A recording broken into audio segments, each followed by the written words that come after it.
Sister, sister, don't scare Yen. A faint, tearful whimper drifted into her ears. Xinjiaoning strained to turn her head and saw a gaunt little boy clinging to the edge of the bed, his grimy small hands clamped tight around the hem of her tattered clothes.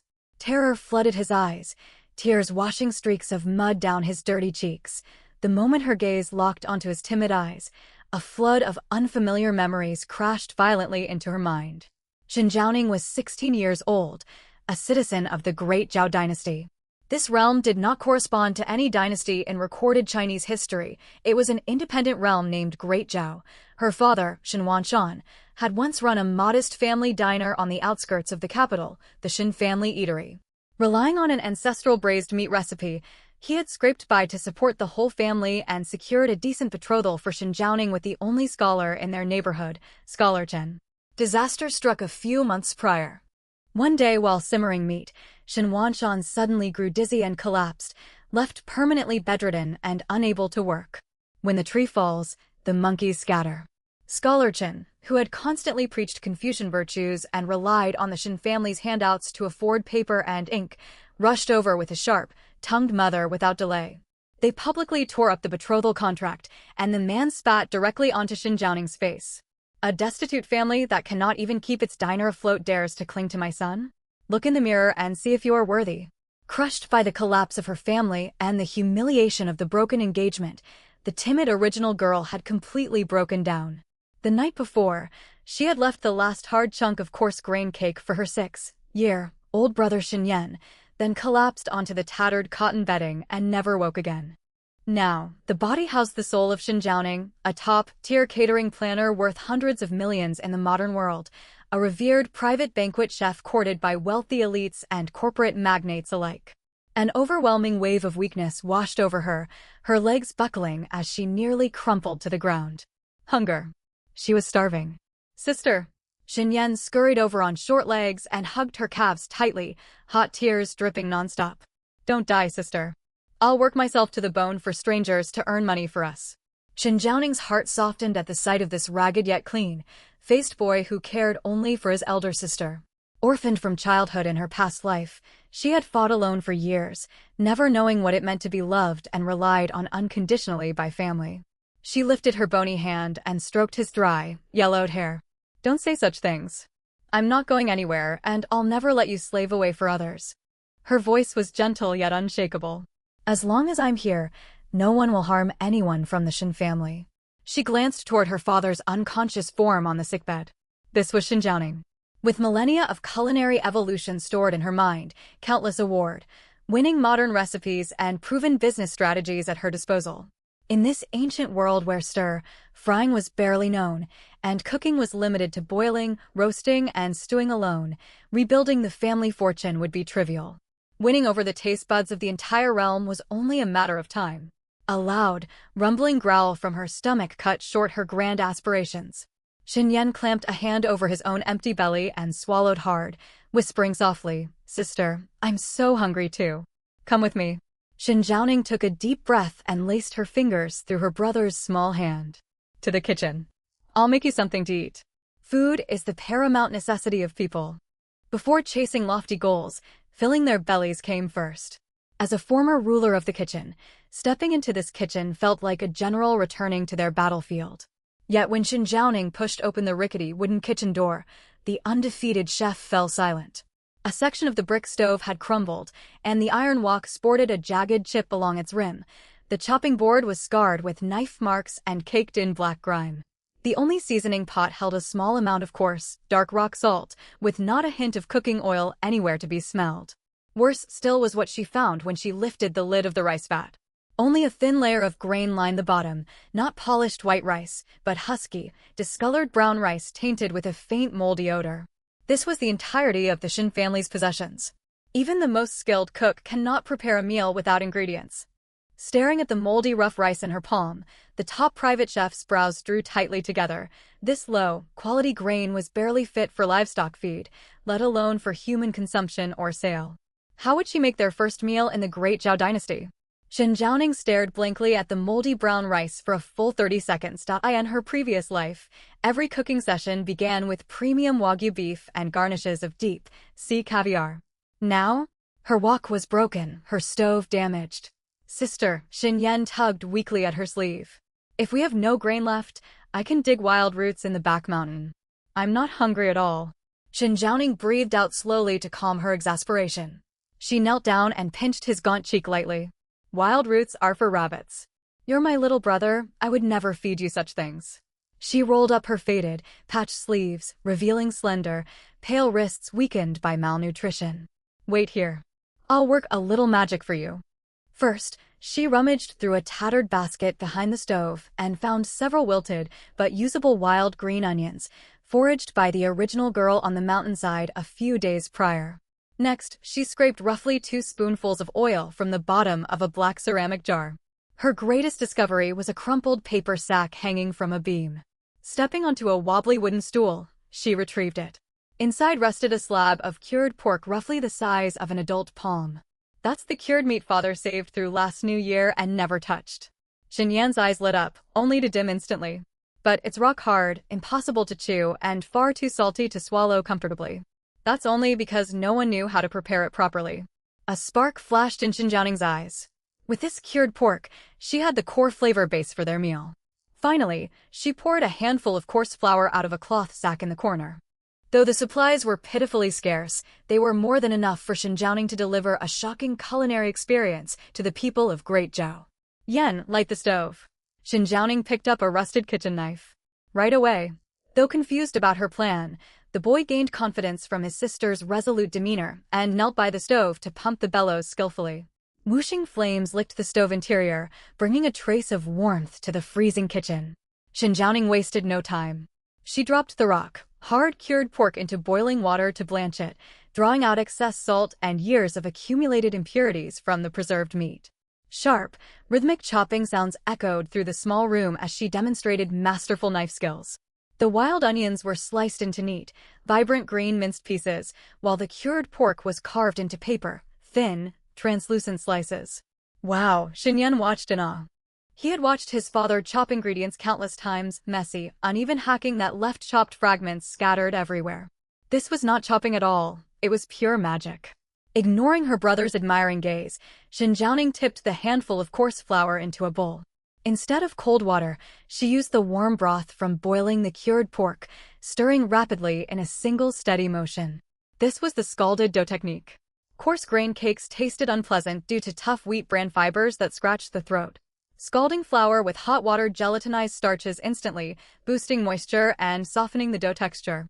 She kneaded the reserved oil into the dough, then folded in generous handfuls of green minced onion and tiny cured pork crumbles. A sharp sizzle cut through the quiet as she brushed a thin layer of oil across the damaged iron wok. When faint wispy smoke rose from the heated metal, she placed the flattened dough cake onto the surface.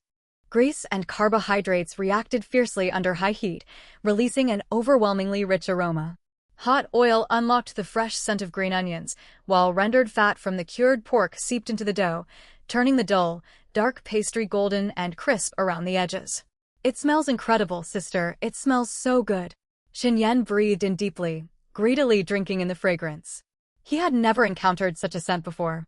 All meat his family had ever eaten was simply boiled or steamed, tasting of nothing but plain salt and faint fishy gaminess. He had never imagined flour and green onions could combine to create such an addictive aroma. This was not all. While the pancakes fried, Xinjianing poured most of a ladle of clear water into the wok using leftover pork slices and residual oil from the pan. White steam billowed upward the moment the water hit the hot metal. She tossed in leftover white onion stalks and softened brown rice sediment, bringing the liquid to a vigorous boil. As the broth simmered, the savory richness of the cured pork fully infused the liquid, turning the soup milky white. Tiny flecks of oil and bright green onion floated across the surface of the broth simmering inside the battered wok. A rustic cured pork grain soup paired with a stack of flaky, aromatic green onion pancakes. The fragrance drifted out through the cracks in the kitchen door, winding its way into the bedroom like an irresistible lure. A soft groan escaped Xinwan Shan, bedridden and unconscious from physical agony and despair for 2 full days with no proper meals. Half asleep, he swore he smelled the finest banquet dishes from the most prestigious restaurants in town, if not something even more exquisite. Xinwan Shan slowly opened his eyes, haze clouding his vision. Ning Yen, he struggled to prop himself upright, his cracked lips moving weakly. Father, you're awake. Shen Yan sprinted into the room clutching a steaming bowl of soup. Before Shen Wanshan could react, the warm aroma alone made his mouth water uncontrollably. The milky soup held thin pink, and white pork slices floating like lotus blossoms, accented with fresh green onion flecks. Where did we get meat? Shen Wanshan's voice trembled. He knew their family had no money even for medicinal herbs, let alone meat. Sister made it. Shen Yan's cheeks flushed with excitement as he gestured toward Shen Jiaoning walking in. She turned our leftover cured pork into soup and fried pancakes. Taste it quickly, it's amazing. Shen Jiaoning stepped forward carrying a basket of golden, inviting flatbreads with a calm smile. Father, sip the soup first to soothe your empty stomach. I adjusted the cured pork to cut excess saltiness. Shen Wanshan studied his daughter. She was still thin and gaunt, dressed in the same heavily patched old clothes, yet her bearing and tone carried a newfound steadiness he had never seen before. With trembling hands he took the bowl and took a small sip. Warm broth slid smoothly down his throat, rich and deeply savory without a trace of greasiness. The bright green onion cut through any lingering meaty heaviness, and the warm liquid spread soothing heat through his entire body, dulling the piercing pain from his injured leg.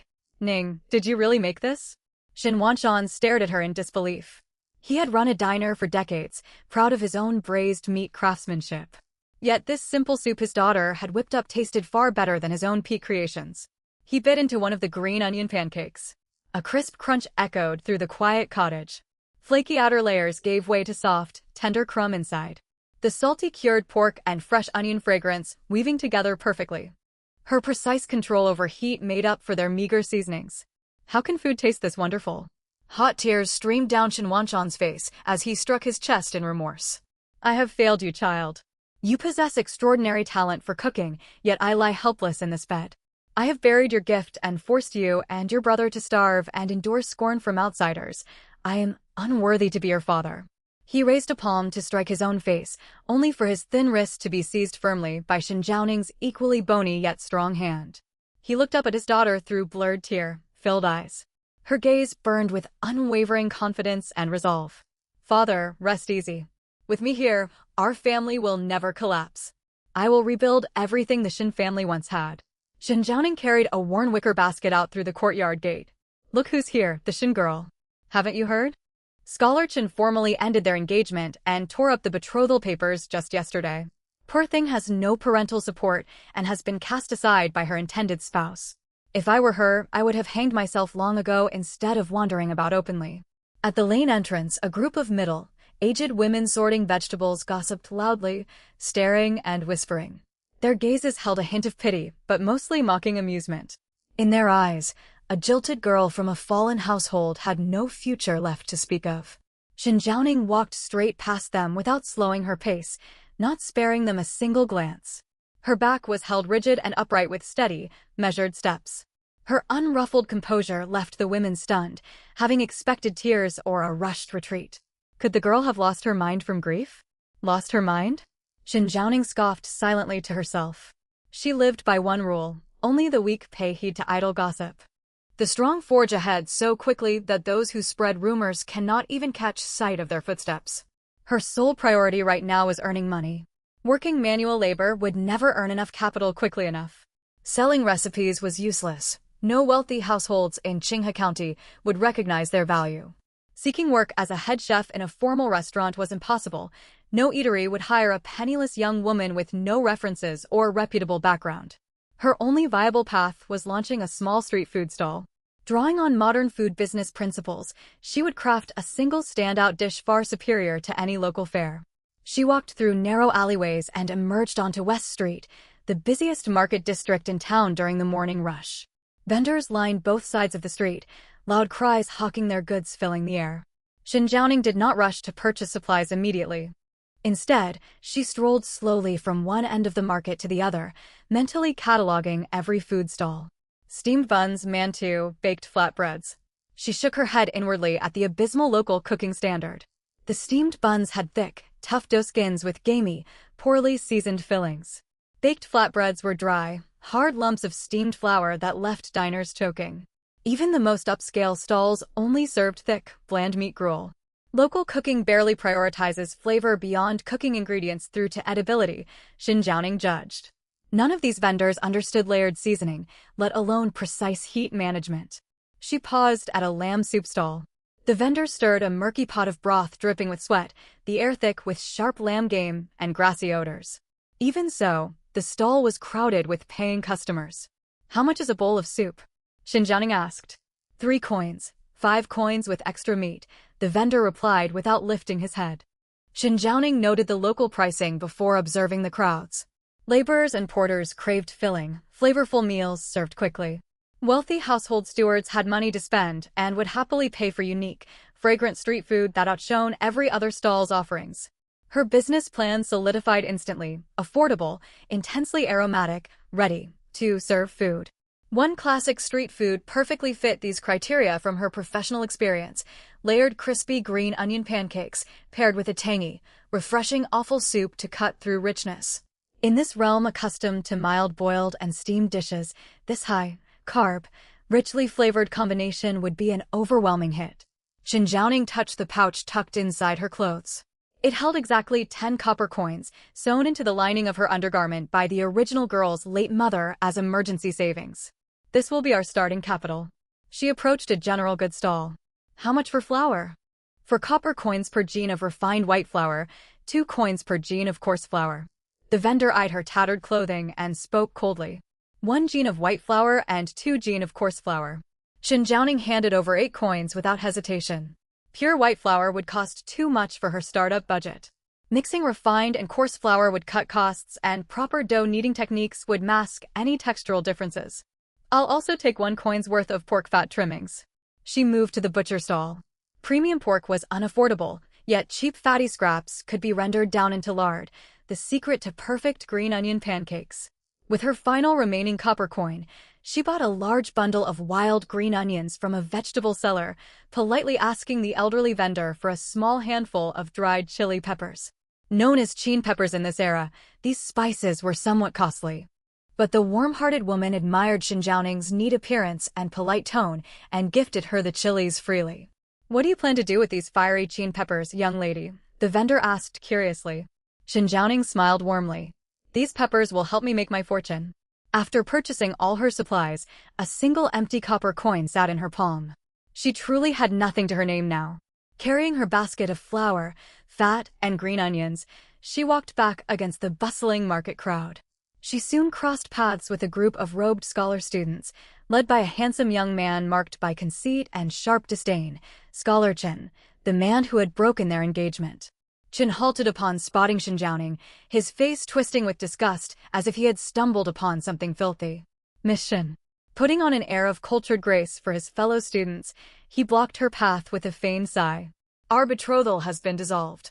You ought to conduct yourself with more dignity. Even in hardship, wandering the busy marketplace brings shame to scholarly virtue." He glanced at the groceries in her basket, repulsion clear on his face. "You intend to sell food from a street stall? Take my advice, your family once ran a reputable diner. Do not tarnish your father's good name." His companions burst into mocking laughter. "Chin, your former fiancé is reduced to working as a street vendor. She could certainly seek other lines of work to earn easier money if she wished." Xin Jiaoning came to a stop. She regarded Scholar Chen the same way one would look at a plate of spoiled, stinky tofu. "Shame." She repeated the word softly, stepping forward until Chen involuntarily stepped backward. "You felt no shame borrowing money from my family to buy your writing supplies. Your mother never felt shame sneaking cured meat from our home time and again.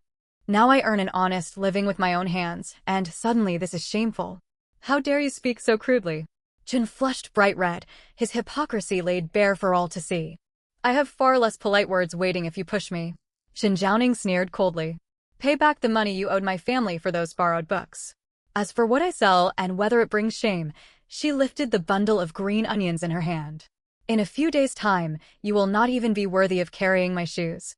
She brushed past his shoulder and walked away without a single backward glance. Chen stood frozen in place, stunned into silence by her departure. This Xin Jiaoning was nothing like the timid girl he had once known. Back inside her dilapidated courtyard, Xin Jiaoning wasted no time dwelling on the confrontation or her anger. She scrubbed a borrowed wok clean and relit the stove fire. Staring at her pile of simple ingredients, she mentally mapped out dough consistency, needing force and precise frying temperatures. The reputation the Shin family eatery lost will be restored, one pancake at a time. The next morning, sister. I can push it. Young Shin Yen gritted his teeth. His small face flushed bright red as he strained his thin shoulders against a wobbly wheelbarrow. Loaded onto the cart were all of Shin Jiaoning's belongings, prepared late the night before.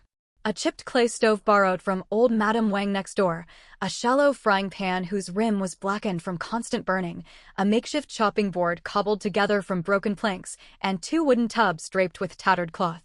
Inside rested fermented dough and finely chopped green onions. This was Shin Jiaoning's business starting point in the Great Zhao dynasty. Compared with well-established stalls in the market fitted with large oil canvas awnings and long benches, her rickety cart looked little better than a scrap collector's gear. Stop here, Ayen. Shin Jiaoning halted at a narrow alley opening on the edge of the market. The spot was windy and out of the way. Prime locations had long been taken by vendors wealthy enough to pay market fees. Penniless, she could only settle for this unwanted corner. No sooner had she set up the wooden planks than a sarcastic snort came from nearby. Well, if it isn't the ill-omened girl from the Shin household of Pingkong Ward. The speaker was old Madame Wang, who sold coarse-grained steamed cakes at the neighboring stall. She eyed Shin Jiaoning's faded, patched clothing, then glanced at the shabby wheelbarrow, undisguised disdain in her eyes. Early in the morning, instead of staying home weeping, you venture out in public. If Scholar Chen saw this, he would likely burn the betrothal termination letter all over again to rid himself of bad luck. Old Madame Wang's loud voice drew the notice of nearby stall-keepers and laborers out for the early market. While social mores in Great Zhao were not excessively strict, few respectable unmarried young ladies would set up a food stall in such a bustling, mixed-crowd market. To make matters worse, her stall possessed not even a simple windshield awning. Judging by your setup, you mean to sell food? A firewood-selling man shook his head. A young girl like you can barely lift a pan. What decent food could you possibly make? Exactly. Ever since Shin Wanshan broke his leg, this girl must have lost her wits out of desperation. Truly shameless. Jeering remarks echoed all around. Shin Yan's eyes reddened. Like a small beast guarding its kin, he glared fiercely at old Madame Wang. Do not insult my sister. My sister cooks the most delicious food under heaven. Ha ha. Old Madame Wang rocked with laughter, pointing at the black-bottomed pan. With that beat-up pot and stove? If you can make anything worthwhile, I shall swallow my steamer whole. Amid all the mockery, Shin Jiaoning did not so much as furrow her brow. She deftly lit charcoal inside the clay stove with a tinder stick and replied calmly, Madame Wang, hold your tongue. Otherwise your saliva will drip and soil your steamer. You dash, old Madame Wang choked with anger. Ignoring her completely, Shin Jiaoning set to work. First step, render lard. Small cubes of cheap pork fat bought for a single copper coin had been cut evenly. As the pan heated gradually, she tossed the cubes inside with a clatter. Sizzle. White smoke rose. Under high heat, the fat cubes shrank quickly, releasing rich golden yellow grease. Though merely scraps, thanks to Shin Jiaoning's precise heat control, the hearty aroma of rendered animal fat cut sharply through the crisp morning air. A loud sniff came from the firewood seller, who had just been mocking her. What is that smell? It smells incredible. Common folk in Great Zhao rarely got to eat meat all year round. Pure pork lard fragrance hit their senses with overwhelming force. Fat jowls on old Madame Wang trembled. She swallowed hard, yet persisted in her scorn. Just rendering cracklings. Anyone can do that. Shin Jiaoning paid her no heed. The lard was ready, clear and golden, with crisp cracklings. She poured most of it aside for later use, leaving a thin layer in the pan. Now for the real magic. Shin Jiaoning pulled back the ragged cloth covering the wooden tub. Rough, yellow-brown dough, left to rise overnight and treated with modern kneading and degassing techniques, now glistened softly with moisture. She tore off a lump of dough and placed it onto the broken wooden board. Without a proper rolling pin, she used a smooth, washed-short wooden stick. Thud thud thud. The stick rolled rapidly across the makeshift board. Her hands moved with astonishing speed. The dough seemed almost alive beneath her fingers, quickly rolled into an enormous paper-thin sheet translucent enough for light to pass through. Bystanders gasped at such skilled handwork. Even old Madame Wang, with decades selling steamed cakes, had never seen dough rolled so thinly without tearing. Next, she took a small brush, dipped it in warm, freshly rendered golden lard, and brushed it evenly all over the dough sheet, giving it a glossy sheen. Then she scattered finely chopped wild green onions mixed with fine salt across the surface. Vivid green scallions, pale yellow-white dough, and gleaming golden oil elevated the humble stall visually. Then came the sight that astounded the onlookers. In this era with no concept of layered baked goods, cakes were simply flattened dough baked over fire. Xinjiaoning did something entirely different. Her fingers moved nimbly, folding the giant dough sheet back and forth like a folding fan. Once folded into a long strip, she rolled it tightly from one end into a spiral snail shape before pressing it down gently. What on earth is she doing? Why roll the dough like that? Will it even cook through? Spectators stared in bewilderment. None had ever seen food prepared this way. It looked more like sleight of hand than cooking. Xinjiaoning offered no explanation. Only someone from modern times would know that this fan-folding method created dozens of delicate crispy layers inside the thin flatbread. Sizzle. Maintaining perfect heat on the small clay stove, Xinjiaoning laid the pressed scallion flatbread into hot grease. High heat locked moisture inside instantly. Gentle fermented wheat aroma met hot lard, triggering wonderful Maillard reactions. An intensely appetizing scent burst forth, the toasted, nutty fragrance of fried wheat, rich mellow lard aroma, and sharp fresh fragrance of wild onions cooked over fire. The three flavors blended into a powerful composite aroma, spreading far and wide across the quiet alley. A loud swallow echoed sharply in the still air. One after another, onlookers gulped. Those who had jeered moments earlier stood rooted to the spot, eyes fixed firmly on the chipped frying pan. Old Madame Wang's steamed cake slipped out of her hands and clattered onto her board. Her wrinkled face flushed red, her nostrils flared uncontrollably. The fragrance was overwhelming. It drifted down half the market street, even reaching tall buildings further away. Sizzling sounds continued. With two bamboo chopsticks, Xinjiaoning flipped the scallion flatbread. Golden brown, its surface bubbled slightly where layers puffed apart, promising crispness. She lifted her cool, calm gaze toward the transfixed crowd. The show had only just begun. Sizzle once more as hot oil made final contact with the flatbread. Xinjiaoning used her chopsticks to lift the first finished scallion flatbread onto the wooden board. Its crust shone golden like burnished bronze. Puffed lightly by layers of lard-infused dough, it looked wonderfully light. Finely chopped green onions dotted its surface, darkened to deep emerald by frying, releasing a blended savory scent of greens and grease. Xinjiaoning picked up a well-washed old firewood knife and brought it down sharply. Crack. The sound was sharp, like snapping dry autumn branches. Though not loud amid market hubbub, it tugged irresistibly at onlookers' hearts. That crack, just how crisp is that bread? Asked De Zhuang, the firewood seller, swallowing hard. Accustomed to rock-hard plain cakes, his stomach twisted with ravenous hunger as the rich scent filled his nose. Miss, how much for this bread? De Zhuang stepped forward at last, eyes glued to neatly cut pieces. Xinjiaoning looked up, a faint warmth softening her cool eyes. Her first customer had taken the bait. 3 copper coins per flatbread, no bargaining, she said clearly and confidently. 3 copper coins. Old Madame Wang shrieked. Girl Xin, have you lost your mind? My solid large white flour steamed cake sells for merely 2 coppers. How dare you charge 3 for this thin flatbread? Murmurs rippled through the crowd. That is expensive indeed. 3 coppers could buy a bowl of plain noodles. Xinjiaoning barely lifted her eyelids.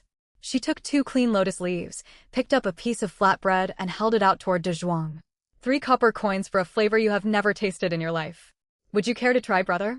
De Zhuang stared at the steaming golden crisp flatbread, met her assured gaze, and made up his mind. He fished 3 copper coins out of the lining of his waist sash. Very well. Today I shall treat myself. If it fails to satisfy me, I shall hold you accountable. Taking the lotus leaf-wrapped bread, he bit down hard regardless of the heat. Crack. The crunch rang loud and clear. De Zhuang froze completely, eyes bulging wide as though spellbound. What is it, De Zhuang? Speak. The crowd pressed forward impatiently. De Zhuang said nothing. His Adam's apple bobbed sharply as he swallowed. Then he devoured the rest of the flatbread in huge, hurried mouthfuls. Muffled exclamations escaped while he chewed. After swallowing every last crumb, he heaved a long breath, utterly astonished. Incredible, there are layers inside this bread. His voice shook with amazement. The outside is crisp like baked crust, yet soft as cloud within. The onion and lard fragrance, good heavens. In 30 years I have never tasted anything so delicious. 3 coppers is well worth it. He spun around and shouted to the crowd behind him. Do not hesitate. Buy now before they sell out. His words were like sparks landing on dry hay. Give me one. I want one too, the scent is driving me crazy. No pushing. Young lady, serve me first, I will pay 5 coppers for 2. The previously quiet alley erupted in commotion. Xinjiang worked swiftly, rolling dough, brushing lard, sprinkling scallions, forming spirals, pressing flat, and frying. Every movement flowed smoothly with natural rhythm. As the second and third flatbread hit the pan, continuous sizzling sent the powerful aroma sweeping further down the street. Cloth merchants, fortune tellers, carriage drivers, and housemaids carrying baskets all paused walking, sniffing the air. What is that smell? Is someone frying meat? Not meat, fresher, with onion notes. It comes from the lane by the Shin family shack. Hurry over. Folks say a young lady performs culinary tricks there. Within 15 minutes, a crooked queue stretched before her humble stall. Hurry please, I want to bring some home for my elderly mother. A wealthy household servant disregarded decorum, sweating amid the crowd. Xinjiang kept calm amid the rush. Yen, collect payment and hand out lotus leaves. Xinyan watched everything wide-eyed, full of admiration. He answered brightly when called, his grubby little hands holding a chipped clay money pot, grinning widely as copper coins clinked continuously inside. Sister, so much money. Beside them, old Madame Wang stood dumbfounded. She stared at her untouched plump steamed cakes, then at the throng surrounding Xinjiang's stall. Her face turned red, then pale, then green with envy and disbelief. This cannot possibly be. When nobody watched, she secretly picked up a fallen crumb of scallion flatbread from the ground and popped it into her mouth. Salty, savory, crisp, and soft. For distinct wonderful sensations bloomed across her tongue. Sophisticated seasoning and heat control centuries ahead of Great Zhao left the veteran cake seller stunned, questioning everything she knew about food. Her teeth crunched gently through countless fine layers. Is this really only made of flour? She whispered in daze, palms damp with sweat. Such fine food should never be sold at a roadside stall. 5 more flatbreads. An urgent voice cut through the hustle. A steward dressed in gray silk pushed his way forward and set down 15 copper coins. My master caught the scent from a private room in the opposite restaurant and insists on trying this marvelous food. Young lady, please work quickly. Generous rewards await if my master is pleased. Last flatbread, Xinjiang announced calmly. Her simple statement stirred immediate unrest in the crowd. What? Sold out. Are you joking? I have waited half an hour with sore feet. That scent still hangs in the air. This is pure torment. Disappointed complaints grew loud. The steward who had ordered 5 flatbreads grew alarmed. Young lady, make more no matter what. My master dines in Ingchun restaurant's private suite. If you disappoint him, can you bear the consequences? Threat colored his tone. Common townsfolk fell quiet hearing Ingchun restaurant's name. It was the largest restaurant in Qinghe County, backed by powerful figures. Its private room guests were rich and influential. Faced with restless crowds and veiled menace, Xinjiang stayed perfectly composed. She placed the final golden crisp flatbread into lotus leaves and handed it to a hopeful little boy at the front of the queue. Then she picked up a tattered rag and wiped grease calmly from her hands. Everyone, her cool voice carried clearly over noisy chatter. My stall is small and capital scarce. Today I prepared merely 3 jin of flour and 1 jin of lard. Once ingredients run out, I cannot conjure food even with a knife held to my throat. She turned toward the indignant steward with a faint smile. Sir, your master is noble, yet he is still human. Humans must respect limits of supply. Kindly report back that good food is worth waiting for. The steward burned with embarrassment, yet saw the empty dough tubs and her unflappable bearing. Further protest was useless. Sharp-tongued girl. Very well, we shall see tomorrow. He stormed off. Though disappointed, townsfolk understood they could demand no more. Young lady, will you come back tomorrow? A burly man asked eagerly. Xinjiang held her reply for a moment. As a top-tier modern food industry planner, she understood perfectly how scarcity shaped desire. Things gained too easily were taken for granted. Limited supply stoked people's longing. That was human nature. I shall return, she said clearly for everyone to hear. I will set up my stall at Chinchur hour tomorrow. However, she paused and scanned all the expectant faces, making these scallion flatbreads demands great care and effort. To guarantee consistent quality, I shall sell only 50 flatbreads tomorrow. First come, first served. Sales stop once stock runs out. The crowd erupted once more. Only 50? Far too few. Hundreds could not buy today. I shall arrive before dawn to queue. Please save one for me. Scarcity marketing tactics commonplace in modern times struck the commercially unsophisticated Great Zhao like thunder. What had begun as casual curiosity soon gave rise to a strange sense of urgency among the onlookers, as though they would stand to lose a great deal if they failed to buy some the next day. A few sharp-minded young servants were already quietly plotting to arrive early the following morning to secure a spot. Once they made their purchase, they planned to resell the food to wealthy townsfolk for a profit.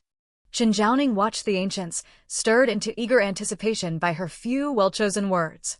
She smiled inwardly, yet maintained her aloof, inscrutable expression. Pack up. She patted young Xinyan on the top of his head. Little Xinyan had been stunned by the commotion, but at his sister's command he perked up at once. Eyes sparkling, he hugged the heavy earthen jar tightly to his chest. Beneath the regretful gazes of the crowd, brother and sister pushed their empty wheelbarrow and vanished down the lane. Nearby, old Madame Wang stared blankly at her basket of untouched steamed cakes. Her eyes drifted to the faint impressions left by copper coins on the ground before Xinjiaoning's stall. For a moment she felt as though she had wasted her entire life. Back at the dilapidated Shin courtyard. Clatter. When Xinjiaoning appended the worn earthen jar onto the table, the crisp clink of metal echoed through the cheerless house, sounding wonderfully pleasant. Sister, so much money, so much. Xinyan's breath quickened. His large eyes reflected the glint of copper cash. His small hands trembled, wanting to touch yet hesitating, fearful that it might all be nothing but a dream. Ever since their father had broken his leg, not a single copper coin had jingled inside this house. The terror of debt collector son Lizzie's visits had weighed on him like a crushing mountain. Now here was real, tangible money. Shen Wanshan, lying on the bed, was roused by the noise. He turned his head with great effort. When he saw the pile of copper coins spread across the table, his clouded eyes flew wide with disbelief. Ninger, did you earn all this morning? Shen Wanshan's lips quivered. He had once run an eatery, so he understood exactly what those dozens of copper coins meant. Ordinary street vendors rose before dawn and toiled all day. After deducting costs, earning 10-odd coins counted as a good day. His daughter had been gone barely half an hour, yet she had brought home this much. 3 jean of flour, 1 jean of lard trimmings, plus wild green onions and charcoal. My total cost was 17 coins. In her modern life, Xinjiaoning could read complex financial reports with ease. Simple arithmetic required no mental strain. I made 35 flatbreads in all, selling each for 3 coins. Her slender fair fingers swiftly sorted the copper cash into 2 separate heaps. In total I earned 105 coins. Subtracting expenses. She pushed the smaller pile aside and looked toward Shen Wanshan, a faint smile tugging at her lips. Father, our net profit today is 88 coins. 88 coins. In the Great Zhao dynasty this sum was modest. It could not buy fine clothing, nor pay for a lavish feast. Yet for the Shen family, trapped in desperate straits with empty rice jars, it was a lifeline, the first ray of light piercing deep darkness. 88 coins, earned in half an hour, Shen Wanshan muttered to himself, tears welling in his eyes. His gnarled hands gripped the edge of the bed hard, veins bulging on the backs of his knuckles. Ever since his restaurant had been seized and his leg broken, he had sunk into despair, forced to watch his children suffer humiliation. More than once he had thought death would be a release. Now the flatbreads his daughter had made and the money she had earned jolted him awake, rekindling smoldering sparks of defiance within him. Ninger has grown up, truly grown up. Hot tears streamed down his face, his voice choked with emotion. Shen Yan rushed over to the table, throwing his arms around the pile of coins. Tears dripped down his cheeks. Sister is amazing. The best. We won't be sold off. I won't have to work myself to the bone for others. Watching father and son weeping together, a subtle warmth stirred within Xinjiaoning. In her former life, when she had earned her first million, she had sat alone in a cold luxury apartment. Nothing changed beyond numbers on a bank statement. There had been no one to share the moment, no one moved to tears for her success. Now these mere 88 copper coins filled her with genuine warmth, a tangible sense of being alive. Why are you crying? Shen Jiaoning stepped forward, wiping her little brother's tears roughly yet gently with her sleeve, then tucked the quilt more snugly around Shen Wanshan. This is only the very beginning. She stood tall. Her beautiful peach blossom eyes blazed with sharp, confident resolve, like a peerless blade about to leave its scabbard. 88 coins are merely our starting point. Yen, take 30 coins. Go to Lee's pharmacy on West Street and buy bone-healing medicine for father. Stop at the butcher's shop and buy half a jean of fatty pork belly, plus some fine wheat flour. Tonight I will make cabbage pork dumplings. You will taste real, rich flavor. Shen Yan nodded vigorously, grabbed the money and darted out like a gust of wind. Shen Jiaoning watched her brother's joyful retreating figure and took a deep breath. Her first seed money was secured. Night fell still. A thin crescent moon hung over Qinghe County. Inside the run-down Shen courtyard, Shen Wanshan and young Shen Yan lay fast asleep. Little Shen Yan, his belly full of rich cabbage pork dumplings, smacked his lips even in his dreams. Shen Jiaoning remained wide awake. Half an hour of vending today. 35 flatbreads sold. Priced at 3 coins each. Not a single customer haggled. She murmured to herself, tapping a stick against the dirt floor. She reviewed every expression, gesture, and comment from her morning customers. Qinghe was a remote county under the Great Zhao dynasty. Most local folk were laborers scraping by for a living. Earning 15 to 20 coins each day barely kept hunger at bay. Spending 3 coins for a single thin scallion flatbread was, by their standards, a luxury. And yet they had bought eagerly, scrambling to get hold of them. Why? Human beings cannot resist the aroma created by fat and carbohydrates combined. Shen Jiaoning smiled knowingly. In an era where ordinary commoners rarely tasted oil, hot rendered lard possessed overwhelming appeal. Having eaten plain steamed flatbreads all their lives, people were astounded by her flaky layered pastries. It was complete market overmatch. I was not merely selling food. I was selling satisfaction of desire. She tossed aside her stick and brushed dirt from her palms. In her previous career as a top-tier catering strategist, she understood one fundamental truth. A truly outstanding chef must master not only cooking, but also human nature. Understanding diners' taste buds only brought modest profit. Understanding diners' hearts brought substantial wealth. Today's scarcity-driven marketing, announcing a limit of 50 servings, had stoked high anticipation. Tomorrow the lane beside West Street would surely be crowded. Relying solely on scallion flatbreads left her business model fragile, however. Shen Jiaoning walked toward the kitchen. Delicious as they were, scallion flatbreads had a critical flaw. They were dry and heavy with grease. The first bite delighted the palate, yet halfway through eating, they left throats parched. If customers finished eating feeling only desperate thirst, repeat purchases would suffer greatly. Her product range needed upgrading. A perfect street food set should include something solid and something liquid, lighter and richer dishes, with flavors building and balancing one another. Shen Jiaoning glanced around the kitchen. Her signature scallion flatbread supplied the solid component. What she needed now was hot soup. It could neither be plain water nor rich meat broth. She rummaged through groceries Shen Yan had purchased, finding fine flour together with some orache he had picked from the wild roadside. An idea came to her. Wild vegetable flour thickened soup. She used leftover oil from making scallion flatbreads to sauté green onions, poured in water and brought it to a boil. Wheat flour mixed with water was poured in slow circular motions, followed by chopped wild greens. The finished soup was smooth and thick, carrying gentle onion fragrance and the fresh sweetness of wild plants.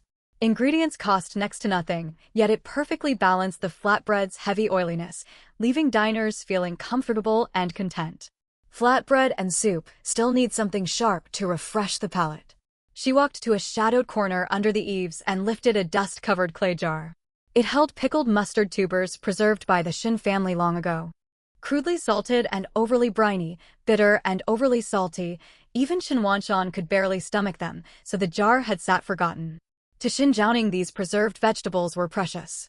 She fished out 2 hard black mustard tubers, repeatedly rinsing and soaking them to draw off excess brine. With quick knife strokes, she shredded them into fine strips. She heated chili powder in warm oil to make simple chili oil, adding a pinch of coarse sugar to enhance flavor, then poured the hot spiced oil over the shredded pickles. A soft sizzle echoed. The dull dark pickles glistened bright red. Spicy notes mingled with subtle sweetness and fermented tang, awakening the senses. Perfect. She tasted one thin strip and nodded with satisfaction. Crispy oily scallion flatbread, steaming thick soup, and crisp spicy sour pickles on the side. This combination represented a premium meal set in modern terms. In Great Jiao, it was an incomparably satisfying treat. With soup and pickles added, she could reasonably charge 5 coins for one complete set instead of 3 coins for bread alone. Though more expensive, customer satisfaction increased manifold. Her product lineup was finalized, yet Xin Zhaoning's brow stayed furrowed. She recalled old Madame Wang, the steamed cake vendor from beside her stall, watching closely that morning. Street food businesses with low barriers to entry constantly faced imitators. To outside observers, the scallion flatbread seemed straightforward, yet fellow vendors could spot professional tricks. Longtime food sellers along West Street were seasoned observers. After watching her work a few times, they might copy her folding technique to create layered bread. Alone and without influence, she could not stop imitators. If outward appearance could not be protected, she had to safeguard her core advantage. The soul of any food lies in its seasoning. A determined look crossed Xin Zhaoning's face. She would never lay salt, chili powder, and scallion oil openly on her stall for competitors to study proportions. She found a small worn bamboo tube. She ground coarse salt into fine powder in a mortar, added ground chili flakes, then crushed spice powder from fruit of medicinal avodia she had bought for 2 coins at the general store. She blended the 3 powders in her own secret perfect ratio, poured the mixture inside the bamboo tube, sealed it, and pricked tiny holes in the lid. From now on I will only sprinkle this special seasoning blend at the stall. She shook the bamboo tube, listening to the soft rustle of powder inside. No matter how closely competitors watched, they would only see her scattering unknown powdered seasoning. Without this compound spice blend, even if they copied the flatbread shape exactly, they could never replicate its distinctive flavor. By the time she finished, pale dawn light tinted the sky. Xin Zhaoning rubbed her aching shoulders and surveyed her prepared ingredients, filled with deep-seated satisfaction. Her gaze fell on her shabby wheelbarrow. It looked far too ramshackle. Without the powerful aroma of her cooking, passers-by might doubt the cleanliness of her stall. Money for proper equipment remained out of reach for now, but she needed a name. How can diners remember me without a signboard? She rummaged through piles of discarded household goods and found a relatively clean piece of coarse linen cloth. She owned no ink or writing brush. She picked up a charred piece of firewood from the stove, smoothed its tip against stone, and used it as charcoal pencil. Spreading the linen flat across a wobbly-legged table, she steadied herself and focused intently. Scratch, scratch, scratch. Charcoal scraped across linen. Moments later, 5 large characters appeared on the fabric, Zhaoning's snack stall. The first hints of dawn colored the sky. A chill hung over Qinghe County's West Street morning market. Xin Zhaoning pushed her wheelbarrow, now draped with her linen sign, Zhaoning's snack stall, into the lane. Young Xinyan, pushing beside her, gasped in surprise. Dozens of people were already waiting, squatting in the open space of the lane. She's here. The young lady has arrived. Someone called out. The waiting crowd jumped eagerly and swarmed forward. Miss, I missed your flatbreads yesterday. I arrived before dawn, waiting in the cold wind. Please sell me 2 first. Move aside. I got here earlier. Give me 5. Xinyan swallowed hard and whispered. Sister, that scarcity trick you talked about really works.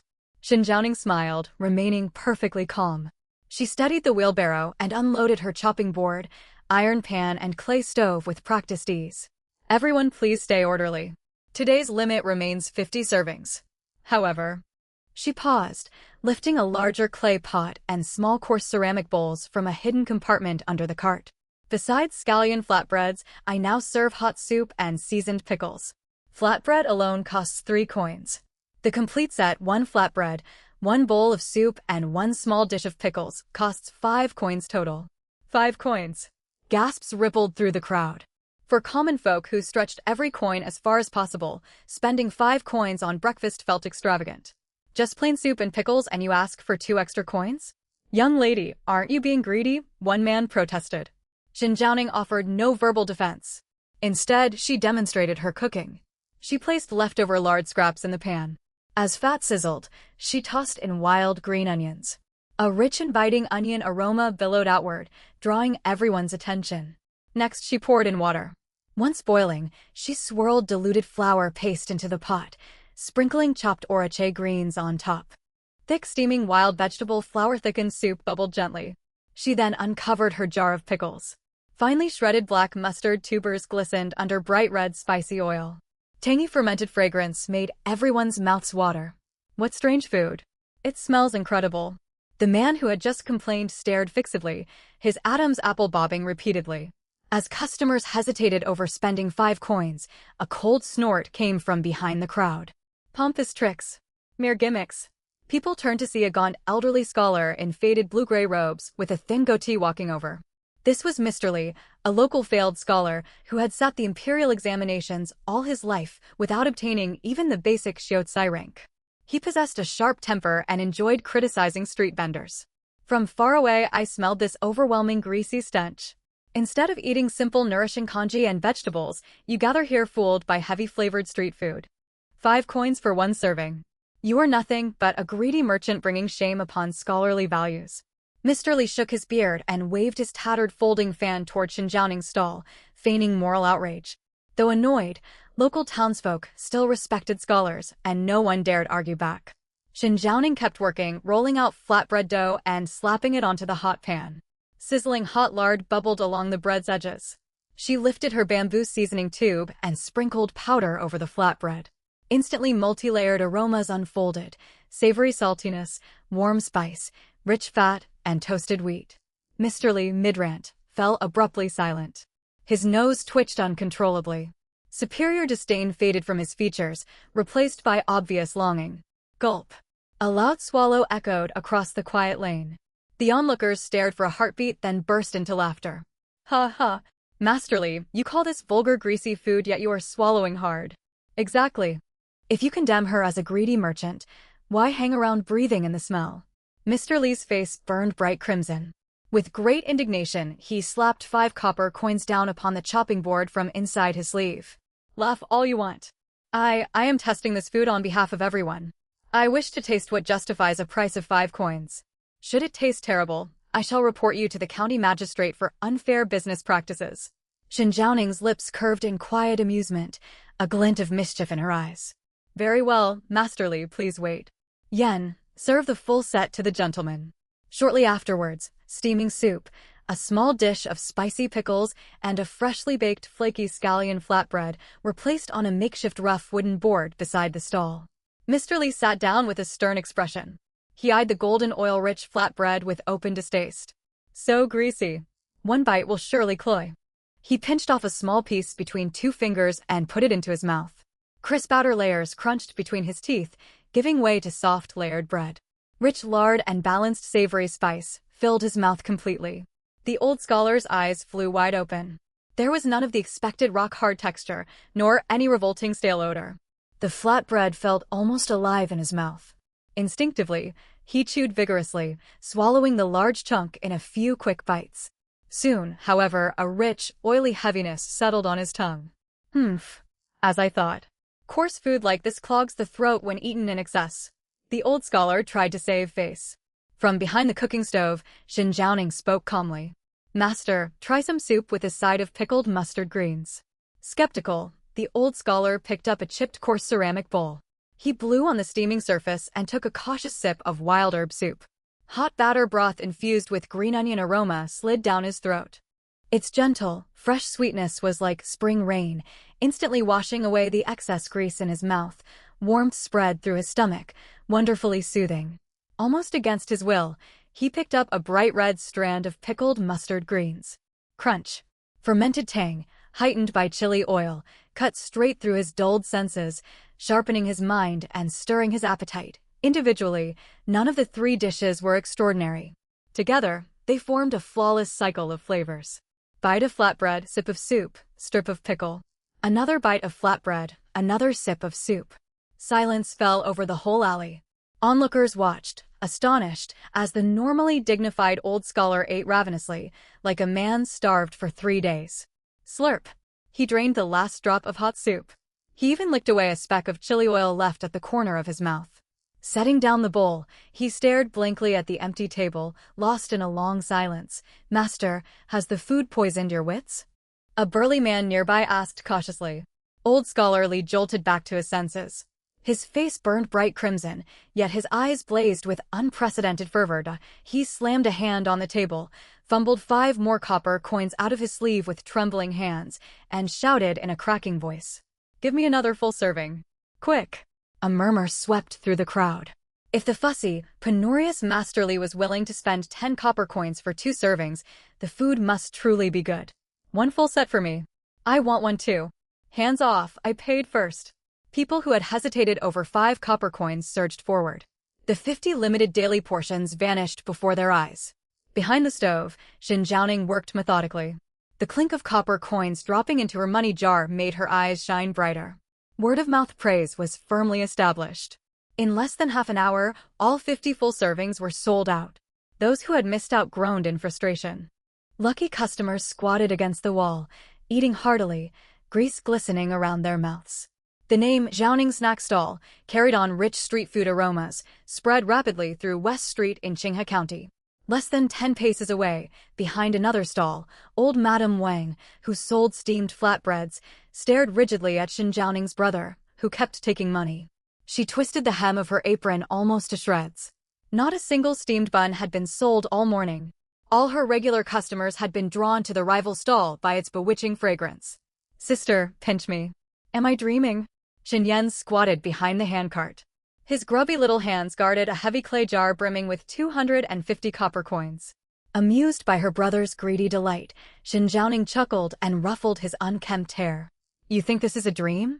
This money will only buy us 2 jean of fatty pork and some fine wheat flour. One day we will own a bigger cart, rent a proper shop, and live in a fine house. Have higher aspirations." Her voice was soft, cool, yet relaxed and confident. As she spoke, she neatly stowed her washed bamboo brush and wooden spatula inside a hidden compartment of the cart. Her bearing was graceful. Dressed in patched rough linen, doing messy street-side cooking work, she carried herself with poise many noble young ladies lacked. That composure stung old Madame Wang standing nearby far worse than any sharp insult. This was the same woman who had mocked Xinjiaoning the day before. Her complexion was ghastly, flushed dark red. She stared at Xinjiaoning's now empty cart, then glanced down at her own stall. Her large bamboo steamer still billowed with hot steam. Not one sale. Not a single copper coin earned the whole morning. Laborers, day workers, and carters on West Street normally bought her filling steamed flatbreads. Her stall was a well-known local fixture. But today, she had watched Sunda, the water carrier who always bought from her, walk past, mouth-watering. She had smiled and called out, "Sunda." 2 large steamed flatbreads as usual. Sunda did not even glance at her wares. He shook his head with a bitter smile. "Not today, Aunt Wang. After smelling that wonderful green onion aroma, your dry white flatbread feels like eating dirt. I cannot bring myself to swallow it." He turned and joined the throng around Xinjiaoning's stall without hesitation. For the quarrelsome street vendor, Xinjiaoning had not only cut off her income, but also humiliated her publicly. Worst of all, this humiliation came from Shin's eldest daughter, a girl she had always looked down on, jilted by her fiancé, whose father lay disabled at home. Why her? How dare a young girl with little experience outtrade her so spectacularly? Rage and jealousy blazed, burning away all self-restraint. Bang! Old Madame Wang slammed the steamer lid onto the chopping board with a deafening crash. Bystanders who had not yet left turned in surprise. Hands planted firmly on her broad hips, she stormed out from behind her stall. "Well, look who thinks she is a master chef, Shin's eldest girl." Her harsh voice carried halfway down the street, dripping with sarcasm. "Listen, everyone. Times have truly changed. Any random person can pull off cheap tricks and swindle money. Local folk loved a spectacle." Curious onlookers gathered in a circle. Xinjiaoning was tying the string on her money jar. She did not even lift her eyes. Such open disregard felt like a grave insult to old Madame Wang. She stepped forward, pointing at Xinjiaoning's black iron wok, spittle flying. "Do not pretend to be so high and mighty, girl. Selling a few dozen flatbreads does not make you a skilled merchant." "Bah!" She turned toward the crowd and shouted loudly. "Folks, use your common sense. Look how much oil she pours, cheap lard and random wild weeds. It smells wonderful, but eating too much cannot be good for you. You are all fooled by novelty and flashy showmanship. This is nothing but cheap gimmickry. I have run a stall on West Street for more than 10 years. I know every trick in the book. Mark my words, for all today's excitement, this stall will not last 3 days. Once the novelty fades and people grow tired of her food, she will have to shut down. She will slink back to her rundown courtyard and face hardship alongside her crippled father. Her words were cruelly sharp, striking at Xinjianing's most painful vulnerabilities and dragging her disabled father into the quarrel. Several burly onlookers frowned. To speak so viciously about a defenseless orphan girl was going too far. Young Xinyan's eyes reddened with anger. He sprang to his feet, glaring at old Madame Wang like an enraged young wolf. You lie. Do not insult my sister. Do not insult my father. You are bitter because your own food is bad and everyone chooses my sister. You insolent brat. I will slap your mouth raw. Furious, old Madame Wang raised her large palm to strike Xinyan across the face. Her hand never landed. A slender, pale yet iron-strong grip clamped tight around her wrist. A faint sound of straining tendons echoed. Ow, ow. Pain. Let go. You wicked girl, let go. Old Madame Wang howled. Sweat burst across her forehead. Xinjianing held her wrist. She lifted her head at last. Her peach blossom eyes, normally cool and calm, now glinted cold as frozen ice. In her past life, Xinjianing had navigated ruthless business circles, facing greedy and scrupulous tycoons. A quarrelsome street-side vendor throwing a tantrum was trivial by comparison. Does a tiger grow angry at a buzzing fly? No, it merely finds the noise annoying and swats it away. Xinjianing gave her wrist a light, sharp toss. You claim my stall relies on gimmicks and will fail in 3 days. Then keep your eyes wide open and watch closely over these next few days. Her smile vanished completely. Just hope that while you watch, the flatbreads in your steamer do not go stale. Old Madame Wang froze. She had expected Xinjianing to flush, argue loudly, or run away in tears. If Xin lost her temper, old Madame Wang could stage a noisy scene and ruin her reputation. Yet Xinjianing refused to engage in petty bickering. She offered no desperate self-defense. She simply spoke in a calm, unhurried tone. Old Madame Wang pointed at her, face turning from deep red to ashen. Her chest heaved. She felt a bitter taste rise in her throat, unable to utter another word. Yen, let us go home and prepare medicine for father. Xinjianing paid her no further attention and smoothly pushed her handcart forward. Right, sister.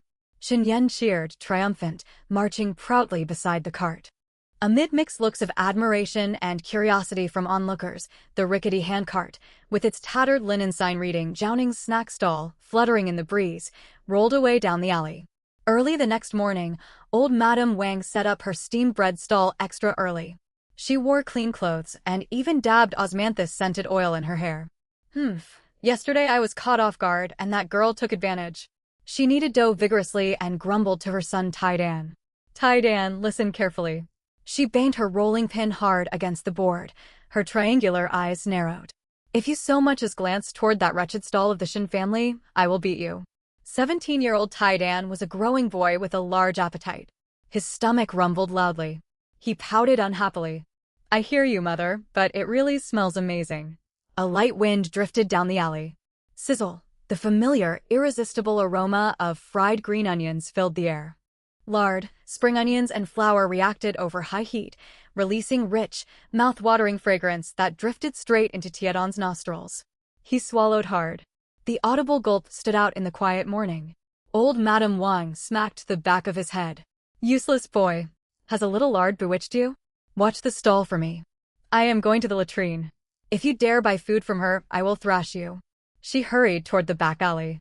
The moment her mother vanished around the corner, Tiadan's eyes lit up. He touched 5 copper coins he had earned carrying heavy sacks the previous day, tucked inside his tunic. Forget pride. Forget family feuds. Against that tantalizing smell, nothing else mattered. He glanced nervously left and right, pulled his collar high and tugged his felt hat low, leaving only his eyes visible.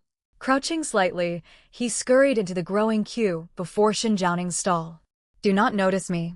Do not notice me, he thought, wishing he could shrink into a ball. As the line shuffled forward, the blended scent of batter herb soup and spicy pickles grew stronger. Tiadan's hunger became almost unbearable. At last it was his turn. What would you like? Came Xinjianing's clear, calm voice.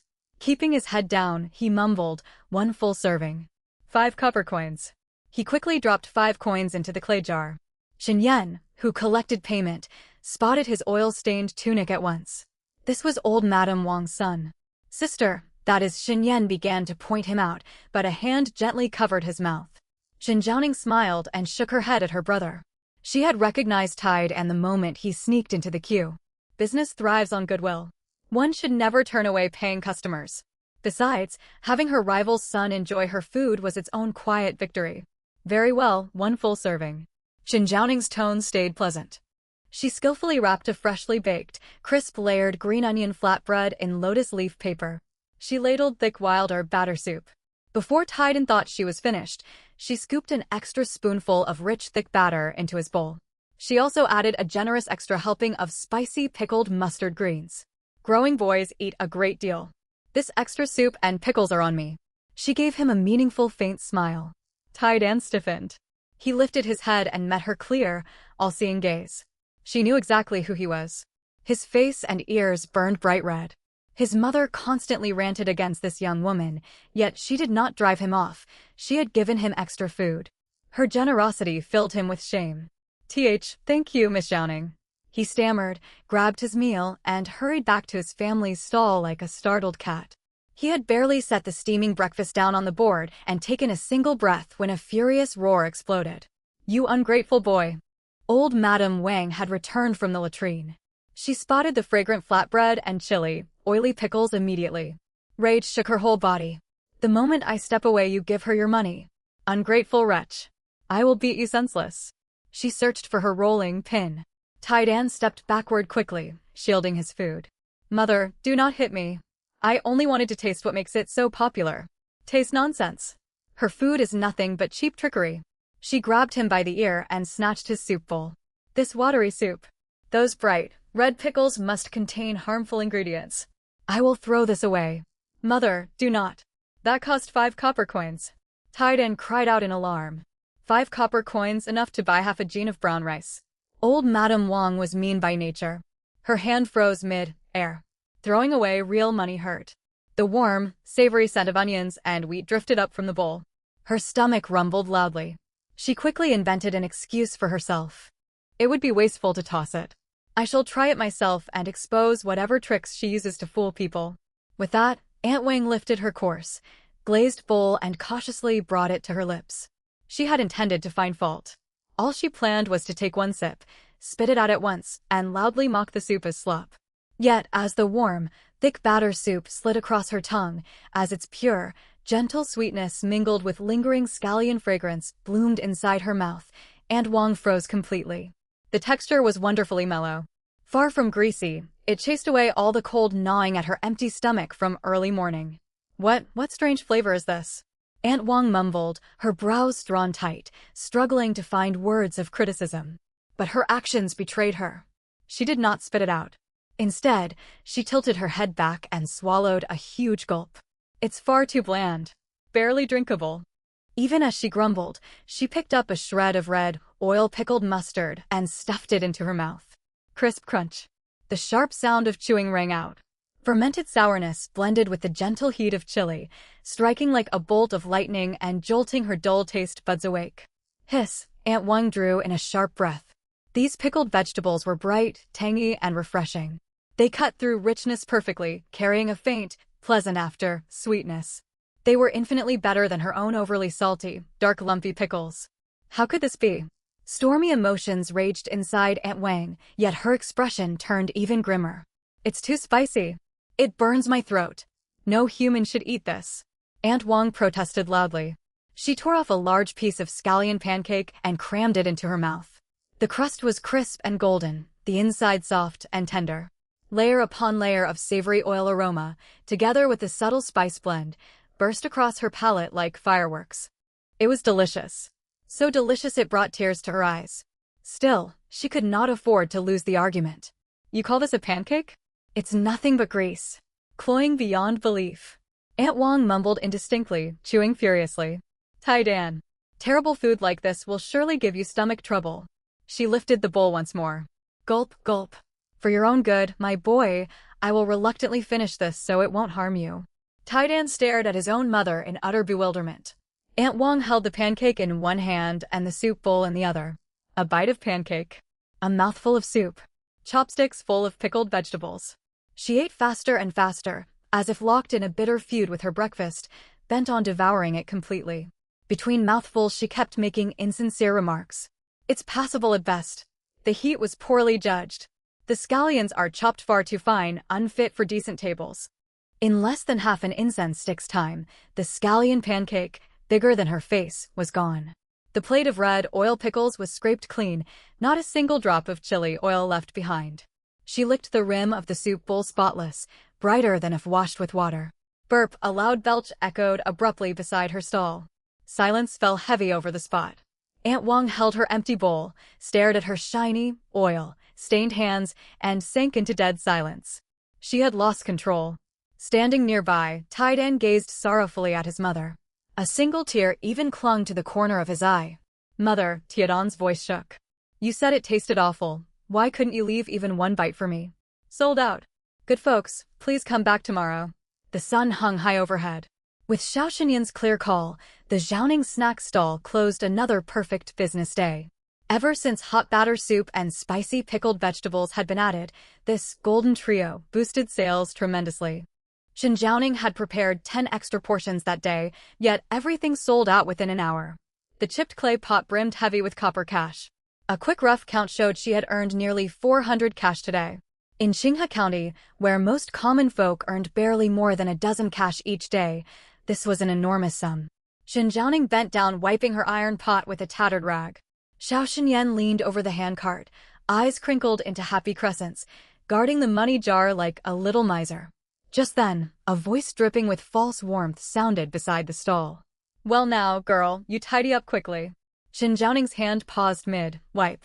She lifted her head, cold glint flickering in her beautiful peach blossom eyes. The newcomers were not customers. Two middle-aged men in long scholar robes, beards on their chins. Walking in front was Shen Zhaoning's eldest paternal uncle, Shen Daqiang. Behind him followed her second paternal uncle, Shen Ernio. In the Great Zhao Kingdom, clans carried great weight, and these two men held some standing within the Shen clan. But after Shen Wanshan's shop was seized and his legs broken, these so-called elders had run away faster than hares. Only a few days before, when Shen Zhaoning's engagement had been broken and her household struggled to put food on the table, the pair had spread gossip all over the clan. They said Shen Wanshan was a useless cripple, Shen Zhaoning a jilted young woman who brought shame to the entire Shen family. What made them change their tune today? Uncle eldest, uncle second. Shen Zhaoning stood straight, greeting them flatly, no smile on her face, still holding her grimy rag. Shen Daqiang's eyes practically sparkled as he looked toward the overflowing money pot on the handcart. He rubbed his hands together, forcing an amiable smile. Niece, we have heard your stall in West Street thrives wonderfully. Your uncle and I are genuinely delighted for you. Shen Ernia quickly chimed in. Indeed.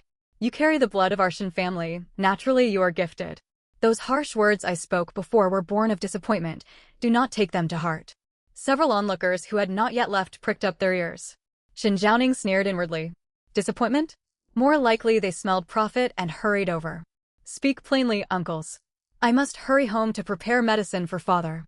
Her tone stayed frosty. Shen Daqiang was caught off guard, his expression darkening for a moment. But at the sight of all that copper cash, he suppressed his anger. Sighing, he adopted a solemn, paternal posture. Niece, I know you are filial. But you are still an unmarried young lady. To show yourself openly on the streets every day, mixing with common peddlers and laborers, this is hardly proper conduct. Moreover, your father lies bedridden, your little brother is still young. A girl holding so much money faces great risk. His true intentions laid bare, the fox had shown its tail. Shen Daqiang stepped forward, stretching out his hand as though entitled.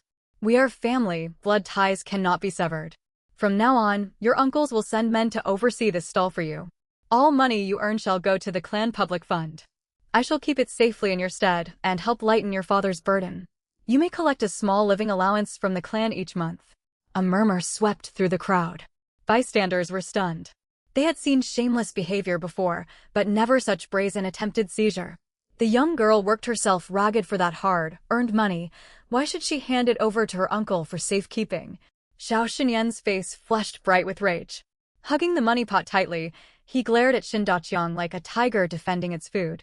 No, this is elder sister's earnings. For father's medical bills. You cannot have it. Adults are speaking. Hold your tongue, child. Shin Ernia scowled and reached out to snatch the jar from Xiao Xinyan's arms. Crack. Shin Jiaoning flicked her grimy rag, striking sharply across the back of Shin Ernia's hand. The blow left a bright red welt. Ouch! You insolent girl, striking your elders. Shin Ernia yelped in pain, clutching his stinging hand and shouting angrily. Ignoring him, Shin Jiaoning slowly picked up the kitchen cleaver used for chopping pickles. She hefted it in her grip. Then, bang! She drove the blade hard down into the thick wooden chopping board. The knife sank 3 inches deep, its handle trembling slightly. That fierce ferocity made both Shin Daqiang and Shin Ernio jump backward in alarm. The noisy street fell completely silent. Uncle eldest, uncle second. Shin Jiaoning spoke softly, yet every word bit like frosted steel, clearly reaching every onlooker. You just said we are family, bound by unbreakable blood? She gave a sharp, mocking laugh. Very well. Since we are kin, let us settle scores openly before all the townsfolk of West Street. Stepping out from behind her cart, she advanced toward them. Half a month ago, father was beaten by local thugs, his legs broken. When he was carried back to the Shin compound, who drove the 3 of us out in the dead of night, warning we would bring misfortune upon the clan. Shin Daqiang's face went rigid. 10 days ago. Father burned with fever, his festering wounds inflamed. Little A Yen and I knelt outside your door through heavy rain. Her gaze sharp as blades locked onto Shin Ernio. I only begged 5 cash to buy fever, reducing herbal medicine. Uncle second, what did you say to me then? Shin Ernio averted his eyes, too guilty to meet her stare. You kicked A Yen straight into muddy puddles. You called father a useless cripple who would be better off dead. You even suggested that if I needed money badly enough, I ought to sell myself into a pleasure house. A collective gasp rippled through the watching crowd. Spectators stared at the 2 uncles with contempt and fury.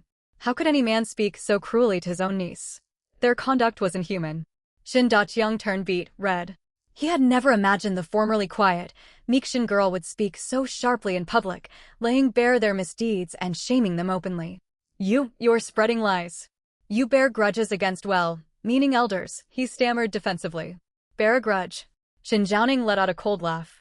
When that ungrateful scholar from the Qin family broke off our engagement, who stood by applauding, declaring that as an ill-omened girl I deserved rejection? She stepped forward with every sentence, forcing the 2 uncles backwards step by step. Why did you not speak of family bonds then? Why did you offer no help amid our ruin? Now. Shin Jiaoning wrenched the cleaver free from the wooden board. Bright sunlight glinted coldly off its sharp steel edge. Now I earn money honestly with my own 2 hands. You blood-sucking leeches smell prosperity and rush to claim kinship? And you demand control over my earnings? She spat scornfully onto the ground. Hear me clearly. My only family are father and A Yen. If you dare lay a single finger on my stall or my money jar, she lifted the cleaver, her eyes fierce as a cornered wolf. I have nothing to lose. I will fight you to the bitter end. Let us see whose courage holds firmer. Dead silence hung in the air. Everyone was stunned by her unyielding resolve. This was no longer the timid Shin girl they once knew. She was a formidable, fearless woman. The townsfolk realized she possessed not only a sharp tongue but extraordinary courage surpassing most men. Shin Daqiang and Shin Ernia's knee shook. They had only hoped to bully a vulnerable motherless household for easy profit under the pretense of elder authority. They never expected to meet someone unafraid of confrontation. You rebellious, mad girl. You defy all decency. Shin Daqiang pointed trembling fingers at her, his voice full of bluster yet no real conviction. Get out. Shin Jiaoning said one single word, sweeping the cleaver sharply forward. Good heavens. Shin Ernio yelped, dragging Shin Daqiang away as they scrambled through the crowd, fleeing like beaten stray dogs. Bravo. Well spoken. Someone in the crowd shouted. Cheers burst forth immediately. Such selfish relatives deserve this. Well done, Miss Shin. All of West Street stands behind you. No one shall bully you. Your scallion pancakes will have my custom every day. Turning toward the warm-hearted townsfolk, Shin Jiaoning lowered the cleaver. Her icy expression softened into a genial, business-ready smile. Thank you all for speaking up for me. Tomorrow I will prepare mung bean soup to beat the heat. Free mung bean soup will be served with every pancake purchase. Cheers echoed once more. Gradually, the crowd dispersed. Xiao Xinyan held the money jar tightly, gazing up at his elder sister with pure admiration. Elder sister, you looked so awe-inspiring holding that knife. Xinjiang chuckled and ruffled his hair. Against petty people, one had to meet their aggression with firm resolution. Hurt them once thoroughly, and they would never dare reach for advantage again. Come along, Yan. She pushed the handcart forward. We earned enough today. Let us head for the carpenter's workshop in West Market. Xiao Xinyan blinked in confusion. What for? Xinjiang glanced at their shabby little cart, her eyes bright with ambition. We are ordering a larger handcart. Your elder sister intends to add new food items to sell. By the time they left the carpenter's workshop, the sun slanted westward. Xinjiang paid 50 cash as deposit for a brand new expanded cart, fitted with a canopy and double shelves, spacious enough for 3 large wooden tubs. Elder sister, our scallion, pancake business already thrives so well, why buy a bigger cart? Xiao Xinyan tugged her sleeve, tilting his head in puzzlement. To him, earning 300 to 400 cash every day already felt like the most profitable trade imaginable. Xinjiang pinched his cheeks a little fuller now, thanks to regular meals, and smiled gently. Silly boy. Scallion pancakes are staple food. Staples fill bellies, yet nobody can eat scallion pancakes 3 meals every single day. She patiently gave her little brother a simple business lesson. Our current popularity comes from local novelty. In half a month's time, folk will grow tired of them, and others may copy our recipe. Our sales will drop. Xiao Xinyan blinked half understanding. What new food will we sell? Something that makes people crave more. It works as a side dish for rice and pairs wonderfully with wine. Most importantly, its raw materials cost very little. Sharp intelligence flickered across Xinjiang's eyes. From her modern world knowledge of catering, what item boosted customer spending and repeat business better than anything else? Braised spiced meat. Culinary arts in the Great Zhao Kingdom remain basic, limited to boiling, steaming, roasting, and stewing. Ordinary folk prepared meat mostly by plain boiling with salt or open fire roasting. Seasoning options were extremely limited. The rich, layered aromatic flavor of meat simmered with blended spices was completely unknown in this era. Even better, ingredients perfect for braised dishes sold ridiculously cheaply here. Half an hour later, they reached the butcher's shop. Burly butcher Zhang was about to close for the day when he saw the young girl walking toward him with her little brother. Uncle Zhang, what price for what sits under your chopping block? Xinjiang nodded toward a large wooden basin by his feet. The basin reeked strongly, filled with pork intestines, hairy pig ears, trotters, and unwanted pork heart and lungs, offal discarded by most shoppers. Butcher Zhang stared at her as if she were foolish. Girl, what do you want that messy stuff for? No one buys offal. Poorly cooked it is inedible. Most folk will not take it even free of charge. Common folk in this era rejected pork offal. Improper preparation left an unbearable foul taste. Truthfully, my family suffers hardship and longs for meat. Could you sell it to me cheaply? Xinjiang wore a sorrowful, helpless smile. Good-natured butcher Zhang waved his hand. Take it, no payment needed. But be warned, it smells terrible. Do not blame me if your father scolds you. Thank you, uncle, yet I cannot take things without paying. Xinjiang pulled 10 copper cash from her robes and pressed them firmly into his palm. She lifted the basin full of offal and walked away. 10 cash bought more than 10 pounds of meat products. As she turned away, her sad smile melted into undisguised delight. Huge profit. These were not worthless scraps. In the hands of a master chef like her, they were a golden money tree. Next they visited the herbal medicine shop. Those sophisticated spice blends did not exist across Great Zhao. Star anise, cinnamon, cloves, and fennel were sold cheaply as medicinal herbs for warming the body and soothing discomfort. She spent several dozen cash gathering all required spices. Brother and sister returned home laden with supplies. Once inside their courtyard, Xinjiang rolled up her sleeves and set straight to work. Cleaning offal was backbreaking, unpleasant labor, yet Xinjiang handled it efficiently. She scrubbed repeatedly with coarse salt, rice vinegar, and rough bran, washing away all unpleasant odor until the intestines turned pale and clean. Then came the magic step, caramelizing sugar. In the kitchen, she poured a little oil into the pot and added broken rock sugar. Simmered over low heat, the rock sugar melted, bubbling into rich amber foam. Sizzle. She poured in a dipper of water. The liquid instantly turned a glowing reddish brown. Ginger, garlic, and green onions went in to release their fragrance. Star anise, cinnamon, bay leaves, dried tangerine peel, dried chili, and over 10 other spices were sealed inside a gauze sachet and dropped into the pot. A splash of soy sauce enhanced umami. She lowered the thoroughly cleaned trotters, pig ears, intestines, and cheap dried tofu into the broth, then closed the lid. Magic began. Half an hour later, the quiet courtyard filled with an overwhelming, enticing aroma. It was more than simple meat fragrance. Dozens of spices interacted with rendered pork fat over heat, creating a rich, thick-layered braised aroma so intense it seemed tangible. The powerful scent slipped out through cracks in the door, drifting through the air, gently sweet, subtly spicy, rich with savory fat that made saliva flow freely. Young Xinyan was chopping firewood in the yard when his axe clanged loudly against the ground. Twitching his little nose, much like a hound catching scent of a bone, he followed the aroma all the way into the kitchen. "Sister, what are you cooking? It smells incredible. 100 times better than the meat stewed by Aunt Wang during Lunar New Year." His saliva flowed faster than he could swallow it. Even Chen Wanshan, lying in the main room bed, was lured by the smell. He forced himself to sit upright and craned his neck to look outside. "Lift the lid." Shen Zhaoning threw open the wooden pot cover. Whoosh! White steam billowed upward, carrying an overwhelmingly rich braised meat aroma all the way to the rafters. The plain, unappealing pork offal had taken on a glossy, reddish amber sheen. Inside the bubbling spiced broth, pork trotters were tender and falling apart, and pork intestines, thoroughly soaked with sauce, looked plump and appetizing. Shen Zhaoning picked up her chopsticks, lifted a sliced pig ear, blew on it gently, and popped it into young Xinyan's mouth. "Ow, hot! So hot!" Though he yelped, young Xinyan kept his mouth tightly shut, terrified of letting even a trace of that wonderful flavor escape. He took a bite. Savory, slightly sweet braising sauce burst across his tongue. Next came the soft, gelatinous pork skin, followed by the crisp crunch of cartilage. Softness and crunch blended perfectly, enhanced by a unique blend of spices. The taste was so wonderful it sent shivers down his spine. This is amazing. Sister, it's absolutely delicious."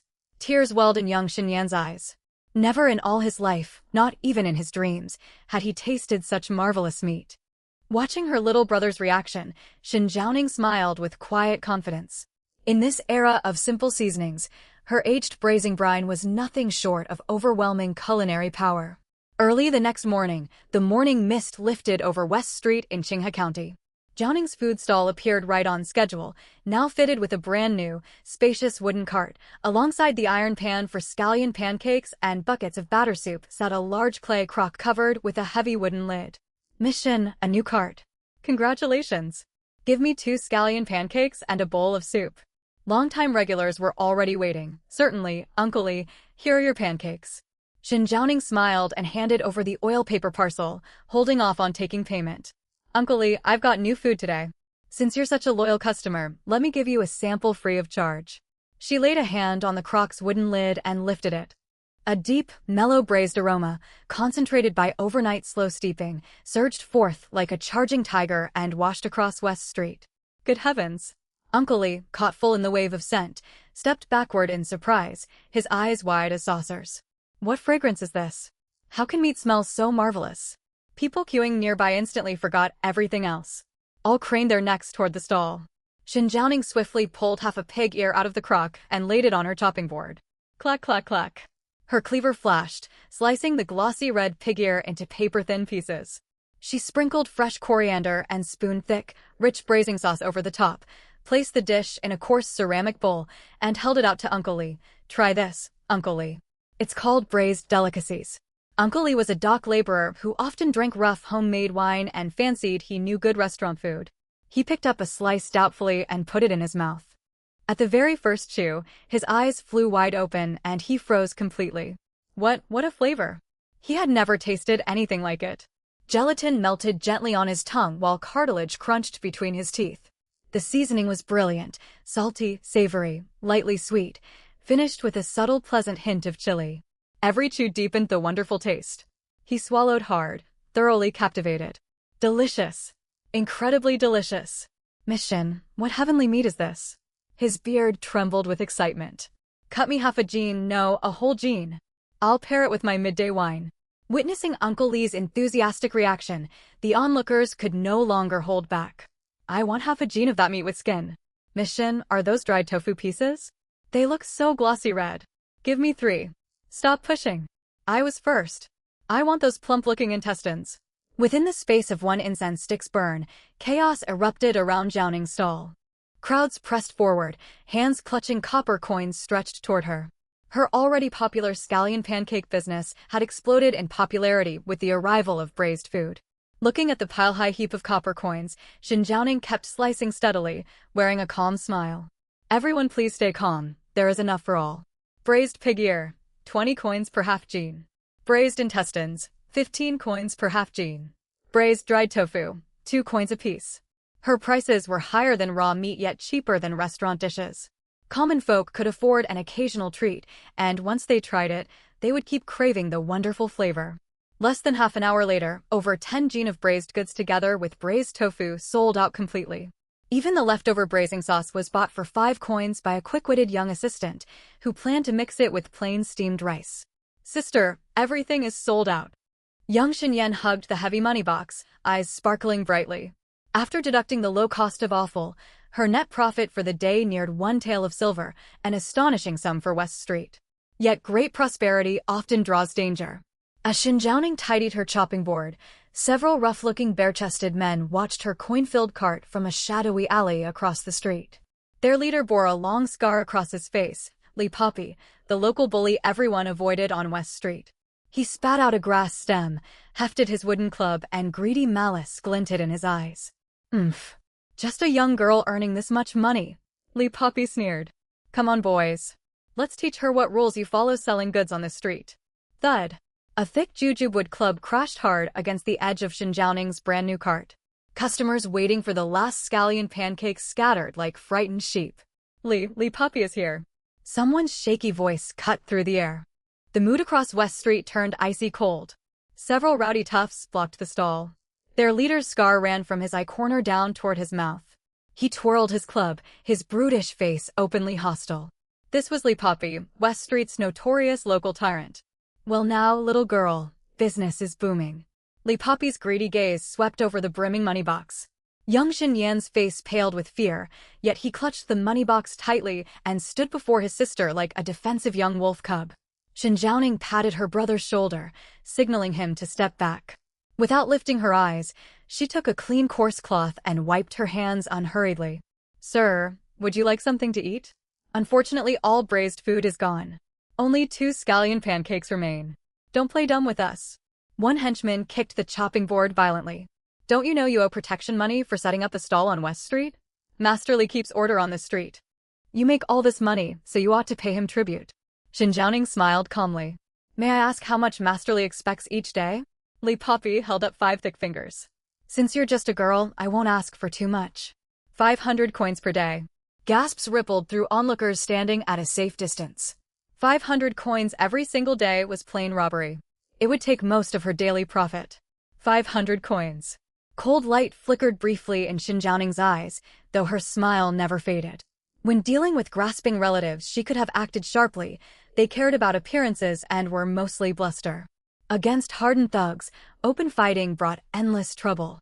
Chase them off today, and tomorrow they might smash her stall under cover of night or throw bricks from shadowed corners. There was no way to guard against everything. For food-loving men, she would use a cook's greatest asset. Master Li, 500 coins is no small sum. Jiaoning sighed. This is only a modest stall. I earn nothing but honest hard-earned money. Cut the talk. Refuse to pay and I will smash this cart to pieces. Tomorrow you won't even get to eat Northwest Wind. Li Poppy lifted his club as if about to smash her iron pan. Wait. Jiaoning spoke up. She reached into a hidden compartment beneath her cart and lifted out a small black clay casserole. Let us talk reasonably about money. You have come all this way, you must be hungry. I kept aside a small private batch I had not planned to sell. Taste it first. If you think my cooking deserves a spot on West Street, then we can discuss payment. Li Poppy stared, then scoffed. Trying to bribe me with food? I have eaten fine dishes. Even braised carp from Jusian bores me. What could a street stall possibly offer? Before he finished speaking, Jiaoning lifted the casserole lid. Whoosh! An aroma far richer and deeper than the earlier street-sold braised food burst outward like volcanic steam. What she had sold earlier was ordinary braised pork offal. Inside this pot, she had used her finest aged brine together with premium pork belly, pork tendons, and shelled eggs, simmered gently for 1.5 hours. Spices, star anise, cinnamon, bay leaves, blended with rich meat fat. The wonderful scent washed over the whole alley. Gulp. The same henchman who had threatened to wreck the stall swallowed loudly. Boss, what is that smell? It's incredible. Lee Poppy slapped the back of his subordinate's head. Have you no self-control? Even so, when his gaze fell on the casserole, his Adam's apple bobbed uncontrollably. Inside, glistening pork belly wobbled in thick, glutinous sauce. The color and aroma were utterly tempting. A faint knowing smile tugged at Xinjianing's lips. She took clean chopsticks and lifted a neat square chunk of marbled braised pork belly. The meat was so tender it quivered on the chopsticks, threatening to fall apart. Masterly, try some. She held the meat toward him. Lee Poppy wanted to knock it away, yet his body betrayed his resolve. The scent flooded his nose and clouded his judgment. Almost against his will, he opened his mouth and bit down. Instantly his eyes bulged wide. What incredible flavor! The pork belly melted on his tongue, rich yet never greasy. Deep layered spices bloomed across his palate, savory with subtle sweetness. Meat juice slid down his throat, and every pore on his body seemed to relax in delight. Barely any chewing was needed. The meat dissolved into savory liquid on his tongue. Delicious, Lee Poppy muttered involuntarily. Compared with this, the boiled or dried meat served in taverns tasted like tasteless rubbish. Masterly, try this tendon as well. Xinjianing seized the moment and lifted translucent tendon soaked thoroughly in braising sauce. Lee Poppy no longer pretended indifference and swallowed it eagerly. Crunch chew. Soft yet springy, collagen infused with sauce, Moorish with every bite. And this braised egg. Xinjianing sliced a reddish-brown egg in half, revealing yolk fully permeated by brine. Lee Poppy snatched it and wolfed both halves down. He choked and thumped his chest, but refused to waste a single bite. Boss, save some for us. The three henchmen leaned forward, eyes burning with hunger. Get back. This is mine. Lee Poppy shoved them away like a protective hound. He stared greedily at the casserole, saliva dripping down toward the scar on his jaw. Girl, no, Boss Shin. How much of this pot is left? I will buy everything. Xinjianing sighed with deliberate show of regret. Masterly, this was my family's private reserved meal. Earlier you demanded 500 coins protection money and threatened to destroy my stall. If my cart gets smashed, I cannot cook this food tomorrow. Such wonderful flavors would then be lost forever. Her quiet words struck Lee Poppy straight at his greatest weakness. Smash the stall? Destroy the source of this heavenly food? What use were 500 cold copper coins beside this incomparable delicacy? If he drove her away, he would be condemned to eating plain, dull food for the rest of his days. Lee Poppy's thoughts cleared abruptly. This young woman was a culinary goldmine. He must not chase her off. He coughed loudly, forcing an awkward smile onto his brutal face. Boss Shin, there has been a huge misunderstanding. He tossed his wooden club clattering onto the ground. Protection money? Those foolish words came from my foolish underlings. He pointed angrily at his men. But boss, silence. Lee Poppy spun around, his expression shifting instantly to a broad grin directed at Xinjianing. Boss Shin, run your stall on West Street without fear. If anyone harasses you or demands money, I will break their bones myself. He fumbled inside his robe and slapped half a tael of broken silver onto the chopping board. I am buying this pot, casserole and all. Keep the change. This also pre-orders tomorrow's braised dishes. Fearing she might change her mind, Lee Poppy grabbed the scalding hot casserole and hurried off with his gang. They grabbed pieces of meat while walking, bickering loudly. Boss, give me just one piece. Stay away. This meat means everything to me. Their shouts faded away. A stunned silence hung over West Street. Onlookers peering from doorways stood dumbfounded. The feared bully had arrived to extort money, yet left paying silver and clutching a cooking pot. A single pot of braised food had completely won him over. Young Xinyan stared at the gleaming silver on the board and swallowed hard. Sister, has he gone mad from craving food? Xinjianing dropped the silver piece into her money box, which gave out a clear chime. She wiped grease from the chopping board with her rag, her gaze thoughtful. Ayen, remember this. In this world, men fall not only to blades, but also to desire. Understand what others crave, and both thugs and nobles will bow before you. Lee Poppy hurried along clutching his casserole, terrified the wonderful aroma would disperse or his greedy followers would snatch bites. Instead of returning to his usual den, He crossed 2 alleys to an open-air tavern in the Eastern District, a gathering spot for laborers, wanderers, and idle layabouts drinking cheap rough wine. Bang! He set the black clay casserole heavily down on a greasy square table. Innkeeper, bring 2 measures of strong sorghum wine. The tavern hummed with noise. Several rival toughs glanced over. Well, look, Scarfacely feeling rich today? Carrying a beat-up clay pot like treasure. Got leftover swill inside. Laughter broke out. Lee Poppy said nothing. He rubbed his hands and carefully lifted the lid. Whoosh! The rich, concentrated braised aroma swept across the entire open-air tavern. All noise died instantly. Star anise, cinnamon, cloves mingled with rich meat-fat scent filled every nostril. Gulp! One loud swallow rang out. Then swallowing sounds echoed everywhere around the room. What is that smell? How can it smell this incredible? The street tough from East Town, who had been jeering moments before, nearly popped his eyes out of his head. His wine bowl clattered onto the table, spilling wine all over his trousers, yet he did not even notice. Lee Poppy tilted his chin high with pride, the scar across his face quivering. Swill? Go on then, find me a pot of swill that smells this good. He reached straight into the pot, grabbed a wobbly chunk of braised pork belly, tossed it into his mouth and bit down. Aich! Lee Poppy closed his eyes and let out a long, satisfied sigh. The fatty meat melted on his tongue, the lean portions tender and thoroughly seasoned. Savory, lightly sweet braising sauce burst across his palate. Absolutely sublime. Boss, save me a piece. I took a knife wound for you, remember. His subordinate behind him could hold back no longer. He lunged toward the sandpot and grabbed for the food with bare hands. Get lost. When did you ever take a blade for me? This is my treasure I spent half a tael of silver on. Lee Poppy kicked the young man away. Still, the subordinate clung tightly to Lee Poppy's leg. Even as he got beaten, he stuffed a piece of pork tendon he had snatched into his mouth, chewing away while tears of pure delight streamed down his cheeks. It tastes so wonderful. Beat me all you want. I am swallowing this. The wild spectacle left all the other tavern patrons staring in stunned silence. What kind of divine delicacy could drive these hardened street fighters to fight over food right out in public? Masterly, please have mercy.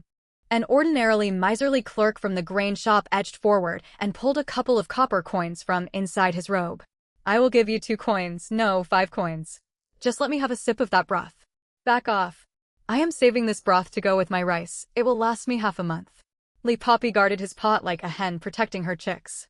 Still, he kept talking with his mouth full, waxing lyrical. Listen up, you ignorant lot. This is braised delicacies. The eldest Shin girl from West Street made this with her own hands. That girl is nothing short of a culinary goddess. This meat, this craftsmanship, even nobles in the capital would never taste anything this marvelous. I went over to collect her stall fee today. 1 bite, and I forgot all about protection money. I even paid half a tael of silver just to bring this whole pot back. Lee Poppy grew more animated, spraying spittle everywhere as he spoke. You have no idea. That pork belly, those pig ears, crisp when you bite in, more flavor the more you chew. Unbelievable, downright, unbelievably tasty. Everyone inside the tavern listened to his description and breathed in the overwhelming aroma. Their eyes all burned with longing. West Street. Eldest Miss Shin. Braised delicacies. Carried by that haunting, mouth-watering scent, those 3 pieces of news spread like wildfire through every alley and lane of Chingha County in half a day. The thugs had never imagined that their original mission had been to wreck her stall. Instead, they had become the wild, unplanned spokespersons for Jowning's snack stall. Early, the next morning, a faint pale glow tinged the horizon. Little Shin Yen rubbed his sleepy eyes and helped his elder sister wheel her brand-new large serving cart to the corner of West Street. The second they rounded the bend, little Shin Yen yelped in fright and ducked behind Shin Jiaoning. The street corner was packed wall-to-wall with people. There were familiar West Street locals, plenty of unfamiliar faces in rough linen clothes, and even several wealthy household stewards dressed in silk robes with attendants standing behind them. At least 70-odd people had gathered. They're here. Miss Shin has arrived. A cheer rose from the crowd. Every pair of eyes locked greedily onto the big clay jars sitting on Shin Jiaoning's cart. Miss Shin. 2 caddies of braised pork belly. I lay awake all night dreaming about it after Lee Poppy ranted about it non-stop yesterday afternoon. 1 caddy with skin. Wrap up all the spiced dry tofu you have. Stop pushing. You people from East Town know no manners. We locals get first pick. The crowd surged forward like a tide, nearly tipping the serving cart over. Thanks to Li Poppy's wildly enthusiastic promotion the previous day, curiosity had ignited among townsfolk from every walk of life across Qinghe County. Everyone craved a taste of the legendary braised meat that had made a local bully pay money out of his own pocket. Instead of panicking at the chaotic scene, Xin Zhaoning smiled. This was word-of-mouth marketing in an ancient world. No short-form videos, no trending topics, just raw human chatter and irresistible scent. Everyone, quiet please. Xin Zhaoning picked up her broad-bladed meat cleaver and banged it sharply against her chopping board. The crisp clang, paired with her calm, commanding bearing, instantly quieted the whole crowd. Thank you all for your support. Xin Zhaoning smiled gently and lifted the lid off the largest central clay jar. Hot steam billowed upward. The rich, deeply developed aroma from the long-simmered old braising liquor washed over the entire street. Gulp. A unified sound of people swallowing hard echoed out. Xin Zhaoning sliced meat, weighed portions, drizzled sauce, and wrapped orders with smooth, rapid, fluid movements. Copper coins clinked and clattered down like raindrops into a storage jar. Business was phenomenal. Yet far too many customers had shown up. Less than an hour later, the sun had barely climbed high. Clink. Xin Zhaoning set down her cleaver and wiped her hands with a white cloth towel. Everyone, my apologies. She pointed toward the nearly empty clay jars, her tone steady. All our braised food for today is sold out. What? A burly man standing halfway through the queue flew into exasperation. I walked all the way here from East Town before dawn and waited more than an hour, and you tell me it is gone? Exactly. Miss Xin, that is hardly fair. You knew business would be good, why did you not make more? I insist on tasting this today. Go back and cook more. We will wait right here. Murmurs of complaint and dismay rippled through the crowd. Those who had missed out breathed in the lingering fragrance hanging in the air, tormented by their cravings. Little Xin Yan nervously tugged at his elder sister's sleeve, terrified the crowd would fly into a rage and destroy the stall. Xin Zhaoning remained perfectly composed. She looked out over the frustrated customers and her clear voice cut through the noise. Good folks, I do not mean to slight any of you. My braised dishes depend on fine craftsmanship and precise cooking time. She gestured toward the black clay jar. This braising broth uses more than 20 select aromatic ingredients mixed with bone stock. It must simmer gently for over 10 hours for all the spices to fully infuse the meat. Undercook it, and the meat stays tough. Too short to simmer, and flavors never sink in. If I rushed out shoddy food just to sell more, I would disgrace the Xin family's craft and cheat every single one of you who pays your hard-earned coins. Her speech softened the grumbling at once. People in ancient times held skilled craftspeople in high regard. Hearing about the long hours of careful simmering filled them with genuine respect. Sensing the mood had shifted, Xin Zhaoning laid down her new rule. She picked up a wooden board, wrote 8 bold characters in charcoal, and hung it prominently on the front of the cart. From today onward, Zhaoning's snack stall produces only 2 pots of braised food each day. Rain or shine. No exceptions for nobles or common folk alike. Once sold out before noon, no extra batches will be made. If you wish to eat, please come early tomorrow. Silence fell over the crowd.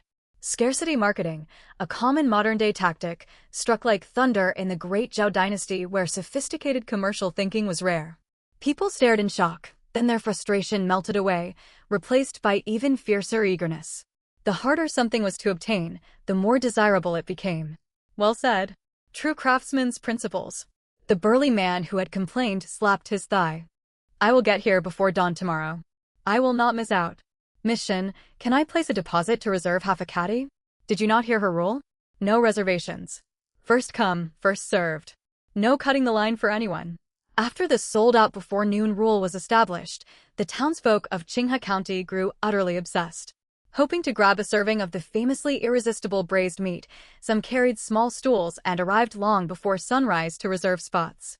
The whole lane filled with the rich, layered aroma of braising sauce. Not far down the street, Chen Daoling strolled along fanning himself with a folding fan. Chen Daoling was the scholar who had broken off his engagement with Xin Zhaoning. He wore faded blue scholar's robes and a formal head covering, carefully cultivating the dignified air of an educated gentleman. Walking beside him was Sun Jiaojiao, the only daughter of Sun, owner of the silk shop in South Town. The Sun family was wealthy and Sun Jiaojiao was famously spoiled. After ending his betrothal to the fallen fortune Qin Jiaoning, Qin Daolong had gone to great lengths to court Sun Jiaojiao using his scholar status, his ticket to the Sun family fortune. Miss Jiaojiao, this West Street is noisy and crowded with vulgar common folk, hardly fitting for refined tastes. Shall we head to the tea house ahead? I shall recite poetry for you. Qin Daoling leaned slightly toward her, his tone sickly sweet. Sun Jiaojia held a silk handkerchief over her nose, wearing a look of disdain, until a soft breeze drifted past. A rich, savory scent with a hint of fatty meat fragrance swept straight into her nostrils. Sun Jiaojiao froze mid-step. What is that smell? It smells amazing. Her beautifully made-up eyes lit up. Following the scent, she spotted the steaming clay jars on Jiaoning's food stall dozens of paces away. Even at that distance, the mouth-watering aroma of aged braising liquor made her swallow hard. Qinlang, I want that. Sun Jiaojiao stamped her foot playfully in a spoiled manner. Qin Daolong followed her gaze. His polished smile froze solid. Behind the cart stood Qin Jiaoning, the woman he had publicly rejected. He had expected her to mope at home, devastated by their broken engagement. Instead, she stood there in practical plaincloth garments with her sleeves rolled up, revealing fair, slender wrists. She handled her cleaver with effortless grace, wearing a calm, confident smile while serving a throng of eager customers. The jar brimming with copper coins stung his proud, insecure heart. Qinlang, what are you staring at? Go buy some for me. Sun Jiaojiao urged. Jiaojiao, this is merely low-class street food, prepared with cheap offal. It is beneath your station. Qin Daolong hurried to dissuade her, his complexion turning green. I want it anyway. I can smell how delicious it is. If you refuse to get it, do not expect to ever set foot inside my family's house again. Sun Jiaojia threw a spoiled fit and would not listen. Panic seized Qin Daolong. The Sun family represented his future wealth. He dared not offend them. He straightened his robes and walked toward Qin Jiaoning's stall, steeling himself. He told himself Qin Jiaoning had once held affection for him. A little dignified authority mixed with gentle words, and she would surely hand over the finest cuts of meat. He could even take the chance to sneer at her demeaning merchant trade. Ahem. He coughed loudly as he reached the stall, putting on a haughty air. Qin Jiaoning, an unmarried young woman exposing herself in public, reeking of money, you shame your entire clan. Put that knife down at once. All waiting customers fell quiet. Little Xin Yan clenched his fists when he recognized the man. You villain. Do not insult my elder sister. Qin Jiaoning never paused her work. She did not even glance up, treating Qin Daolong as if he were thin air. Half a catty braised pig ear plus 1 piece of spiced dried tofu, 22 copper coins, sir. Here is your order. She handed over the oil paper wrapped package with a warm smile. Completely ignored, Qin Daolong felt as though he had been publicly slapped. Qin Jiaoning, are you deaf? I am speaking to you. He snapped, folding his fan shut and pointing at the meat on the board. Out of respect for our former family's ties, cut me 1 catty of your finest pork belly. I am a busy scholar and have no time to waste. He folded his arms behind his back, waiting for her to fawn over him. Qin Jiaoning finally lifted her head.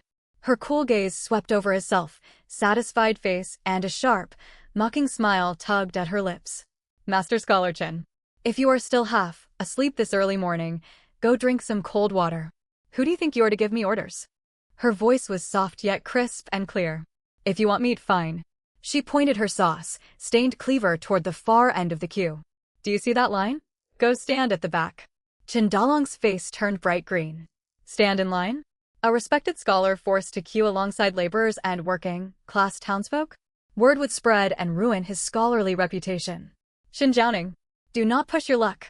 He shouted angrily. I am a certified scholar. How dare you tell me to queue? Do you think I will? You think I will not knock you down if you keep talking nonsense? A burly butcher standing right behind him cut him off. He shoved Qin Daolong aside and glared fiercely.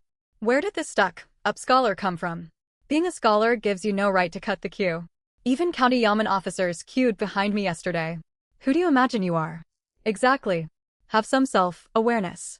If you cannot pay, get out of the way and stop slowing us down. Already irritable from the tantalizing smell of braised meat, the crowd turned furious. Their angry shouts nearly drowned Qin Daolong out. The butcher's shove sent Qin Daolong stumbling. He paled with fright facing the hostile mob. Qin Daolong, can you not get the food? You are useless. Sun Jiaojiao stamped her feet and shouted from a distance. Cold sweat broke across Chen Dalong's forehead. His future mattered far more than his pride. Jaw tight with humiliation, he shuffled to the very end of the queue like a defeated rooster. Humiliation gnawed at him, as though hundreds of ants were crawling over his heart. A distinguished scholar forced to stand among sweating laborers under the mocking stares of onlookers. The queue crept forward step by step. The rich aroma grew stronger, and his stomach rumbled loudly against his will. He found himself secretly thinking the braised meat smelled incredibly tempting. He resolved that once he bought his portion, he would publicly complain about its poor quality in front of Xinjiang. After half an hour of waiting, he finally reached the front of the queue. Only one last chunk of glossy, fragrant braised pork belly remained on the chopping board. "Wrap that piece up for me." Chen Daoling slapped several copper coins down on the board and tilted his chin upward in a last-ditch attempt to salvage dignity. Xinjiang did not reach for the meat. She set down her cleaver, slowly picked up a clean cloth. She wrapped that final half-block of pork belly and placed the package into little Xinyan's arms. "Ah, Yan, take this home. Cook it with cabbage for our midday meal for you and father." "Got it, elder sister." Young Xinyan stuck his tongue out at Master Chen. Master Chen froze on the spot. What do you mean?" "I've waited in line. This meat is mine." He pointed an accusing finger at Xinjiang and shouted angrily. Xinjiang smiled faintly. She pulled a wooden sign out from under her chopping board and hung it with a sharp slap on the front of her food cart. For bold characters were carved into the wood, "Sold out for today." "Sorry about that, Scholar Chen." Xinjiang clapped her hands, watching Master Chen's face turn from green to purple, then dark as charcoal. Her eyes glinting with teasing amusement. "Rules are rules. Once stock runs out, it runs out. Craving some braised meat? Come queue up earlier tomorrow. Though my humble stall might not be worthy of catering to an esteemed scholar such as yourself. You did this on purpose." Master Chen trembled all over, his pointing finger shaking violently with rage. "Master Chen, you useless fool who cannot even buy a cut of meat." Sun Jiaojiao had run out of patience. Storming over and seeing the empty chopping block, she flew into a towering fury. Embarrassed by his failure in front of the whole crowd, she struck his arm hard with her palm. "Some scholar you are, incapable of dealing with a mere female street vendor. I never wish to lay eyes on you ever again." With that, Sun Jiaojiao spun around and marched off in a huff with her maid in tow. "Jiaojiao. Miss Jiaojiao, hear me out." All thoughts of scholarly dignity vanished from Master Chen's mind.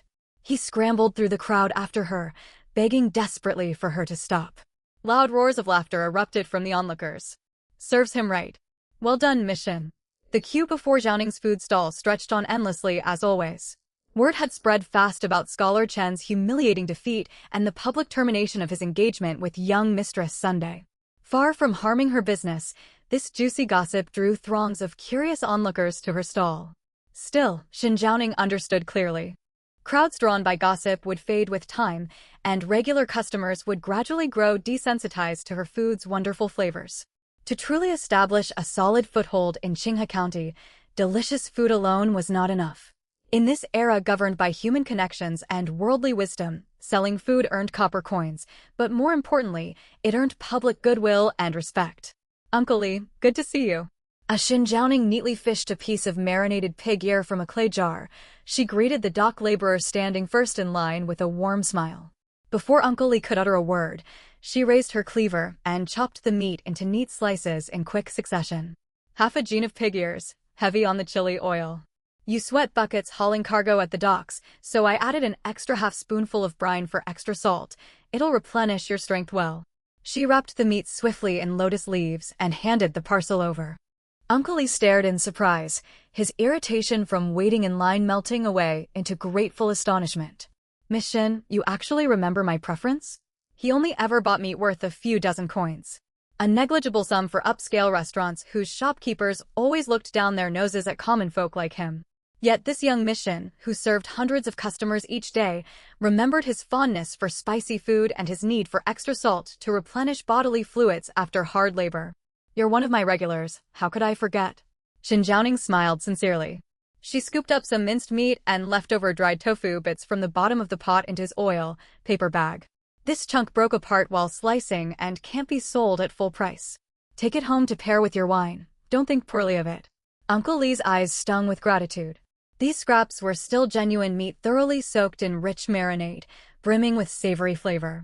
Not poor at all, not one bit. You've got such a kind heart, girl. From now on, my drinking snacks will only come from your stall. After paying, he strode away proudly, singing Xinjianing's praises to everyone he met along the street. The queue moved forward bit by bit. Next came Aunt Zhang, who lived at the end of the lane. Aunt Zhang, the pork belly is perfectly stewed today. I picked out a marbled cut with soft tendons just for you. Your young grandson is teething now. This meat is tender enough not to catch in his teeth while satisfying his cravings. I also baked your scallion pancake extra soft so your elderly mother-in-law can chew it comfortably. Aunt Zhang smacked her thigh in heartfelt delight. Good heavens, this girl has the most thoughtful mind. I'd been worrying how to ask you to soften the pancakes. What a wonderful child you are. Xin Zhaoning memorized every regular's taste preferences and family circumstances, gifting low-cost yet deeply comforting food scraps to her patrons.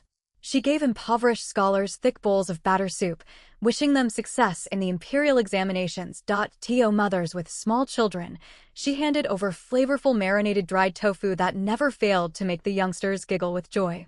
These leftover bits of food and broth cost Xin Zhaoning virtually nothing, yet they earned her unwavering loyalty from every customer. Bit by bit, public opinion about Xin Zhaoning shifted drastically across West Street's marketplace. Once, women washing clothes by the village well would shake their heads and sigh whenever the Xin household was mentioned. That poor unlucky Xin girl. Her father is bedridden, her engagement was broken off, her life is ruined for sure, cursed with bad fortune. Nowadays, anyone who dared speak ill of Xin Zhaoning on West Street would immediately be scolded harshly by the surrounding elder women. Unkind words ought to stay in your mouth if you can't speak properly. We call her the talented cook from the Xin family. Miss Zhaoning works tirelessly from dawn till dusk to hold her whole family together. Even the ruthless butcher from East City cannot help but praise her marinated meats. Her manners and conduct are impeccable, 100 times better than the stuck-up shopkeeper Qian at Fresh Gathering restaurant. Scholar Chen was blind to treasure when he left such a fine young woman for the spoiled young Mr. Sun. He will live to regret his decision bitterly. Any man who marries Miss Zhaoning would be blessed beyond measure, getting to feast on heavenly food every single day. Xin Zhaoning was fully aware of the shift in public sentiment, and it was exactly what she had strived for. In this age, a mother and daughter left without male kin holding money with no corresponding reputation or backing were equivalent to a child carrying gold through a bustling market. Easy prey for greedy, malicious people. Local thugs hoping to extort money and jealous rival vendors would think twice before troubling her stall. Harassing Xin Zhaoning would mean incurring the wrath of countless residents across West Street, a consequence none dared bear lightly. Her sterling reputation had become her sturdiest shield. Once noon arrived, both large vats of braised goods and the basin of batter soup were completely sold out to the last drop. Xin Zhaoning and young Xin Yan scrubbed their cart spotlessly clean before pushing it back to their courtyard, the crisp clink of copper coins echoing inside their money jar. "Father, we're home," Xin Yan yelled excitedly the moment they stepped through the courtyard gate. Xin Zhaoning parked the cart and carried a small clay pot that had been kept warm over the stove indoors. Lifting the curtain to enter the main room, the stale mildew and heavy medicinal stench that had filled the room half a month prior were long gone. She had pasted fresh translucent paper over the window frames, letting bright sunlight flood the space. A handful of wildflowers picked by Xin Yan outside the city adorned the wooden table. Xin Wanchuan leaned against his bed propped up by pillows, covered with a brand new thick quilt over his injured legs. Though his complexion remained pale, his spirit had improved tremendously. "Ninger Ian, you two must be worn out." Xin Wanchuan looked at his two children, his voice trembling with emotion. "We're not tired at all. Father, we earned plenty of money again today. Everyone buying meat praised elder sister as a living saint." Xin Yan knelt beside the bed, animatedly recounting the day's bustling scene with wild hand gestures. Xin Zhaoning walked forward and set the clay pot down on the bedside side table. Lifting the lid, a bowl of silky soft congee came into view, topped with finely shredded lean marinated pork and a halved glossy marinated egg drizzled with rich marinade. A wonderful aroma instantly filled the entire room. "Father, your leg injury is still healing, so greasy food won't suit you." I picked the leanest pork and sliced it into fine shreds to mix into the congee. "It is gentle on your stomach. Please eat it while it is still warm." She picked up the bowl, blew gently on the contents, and held the spoon out toward her father. Xin Wanchuan stared at the fragrant shredded pork congee without taking a bite immediately. His gaze fell upon his daughter's hands holding the bowl. Once, these had been the hands of a sheltered young lady of the Shin household, pale and delicate as green onion shoots, never tasked with kitchen labor of any kind. Now, tiny red burn marks dotted the backs of her hands from splashing hot oil, thin calluses lined her fingertips, and faint red indentations marred her wrists from hours spent gripping cleavers and stirring woks. Shin Wanshan's heart clenched painfully tight. Waves of sorrow, guilt, and heartache surged up his throat. He had overheard Aunt Lu and other neighbors chatting through the courtyard wall just moments earlier, singing his daughter's praises for her cooking skill, her thoughtful nature, and her efforts to pull their crumbling family back from ruin. A father ought to feel pride hearing others compliment his child, yet Shin Wanshan was overwhelmed with shame. He was a useless father. Not only had he failed to shelter his daughter from hardship, he had become an invalid confined to bed relying entirely on her care. His unmarried daughter was forced to work openly in public, interact with all manner of townsfolk, endure disdainful stares, and earn every hard, one copper coin stained with sweat and grease. Ninger, tears choked his voice as a murky tear rolled down his weathered cheek and plopped into the congee bowl. I have failed you. I have been nothing but a burden. If your mother were still alive and saw you suffering like this, forcing yourself to smile for strangers each day, her heart would break. Shin Wanshan broke down weeping, his knuckles whitening from gripping the quilt tightly. Watching their father cry, Shin Yan's eyes welled up with tears as he clutched his father's sleeve helplessly. Shin Jiaoning set down the bowl and wiped the tears from her father's cheeks with a handkerchief. Her movements soft yet her expression calm and resolute. Father, do not speak such nonsense. She wrapped her fingers around her father's veiny hands, her tone clear and steady without a hint of grievance or resentment. I earn money honestly with my own cooking skills. I steal nothing and cheat no one. Customers pay for my premium braised meats in a fair, legitimate transaction. My polite smiles toward patrons are not a sign of inferiority, but the self-assurance of a tradesperson. I treat my customers with respect, and in return they respect me. Shin Jiaoning met her father's eyes, every word firm and resolute. Listen to the voices outside, father. Who in Qinghe County now dares label me an ill-omened girl jilted by her fiancé? Who dares bully the defenseless Shin family anymore? The money I earn is clean work. There is no shame in this livelihood. Along with funds for your medical treatment and medicine fees, I have reclaimed the dignity our family once lost to misfortune. Shin Wanshan sat stunned, staring blankly at his grown daughter. Sunlight slanted across Shin Jiaoning's profile, casting a soft golden halo over her exquisite features. The peach blossom eyes, once soft and timid, now burned with an unyielding fire, radiating a quiet strength and poise he had never witnessed before. In that moment, Shin Wanshan realized his daughter had truly come of age. No longer the frail young girl hiding behind him, weeping at the first sign of trouble. She had grown into a sturdy tree pushing firmly through hard soil, standing tall against every storm life threw her way. She propped up their collapsing household, and little by little built an impenetrable defensive wall for the Shin family through her own resolve and wisdom. Ninger, Shin Wanshan's lips trembled uncontrollably. Father, do not burden yourself with worries. Shin Jiaoning pressed the congee bowl back into his hands with a bright, confident smile. Your only job now is to eat well and recover your health. Once we have saved enough money, I will hire the finest physicians in the provincial capital to fully heal your legs. Looking into his daughter's unshakable gaze, the despair and hopelessness weighing on Shin Wanshan's heart were washed away by overwhelming hope. He nodded firmly and began eating the congee in big mouthfuls. It tasted wonderful, not merely the savory flavor of braised pork, but the warm taste of hope a father savored for the first time in far too long. Envy and resentment were commonplace among street merchants throughout history. The runaway success of Jiaoning's food stall on West Street was akin to a juicy cut of meat drawing greedy eyes from neighboring vendors and townsfolk alike. Her braised goods always sold out by noon each day, bringing in steady, generous profits. Yet the complex blend of spices and hours of slow simmering required for the marinade were closely guarded secrets impossible for ordinary people to replicate. Foiled in copying her braised meat recipes, the envious merchants set their sights on her other signature offerings, scallion pancakes and warm batter soup.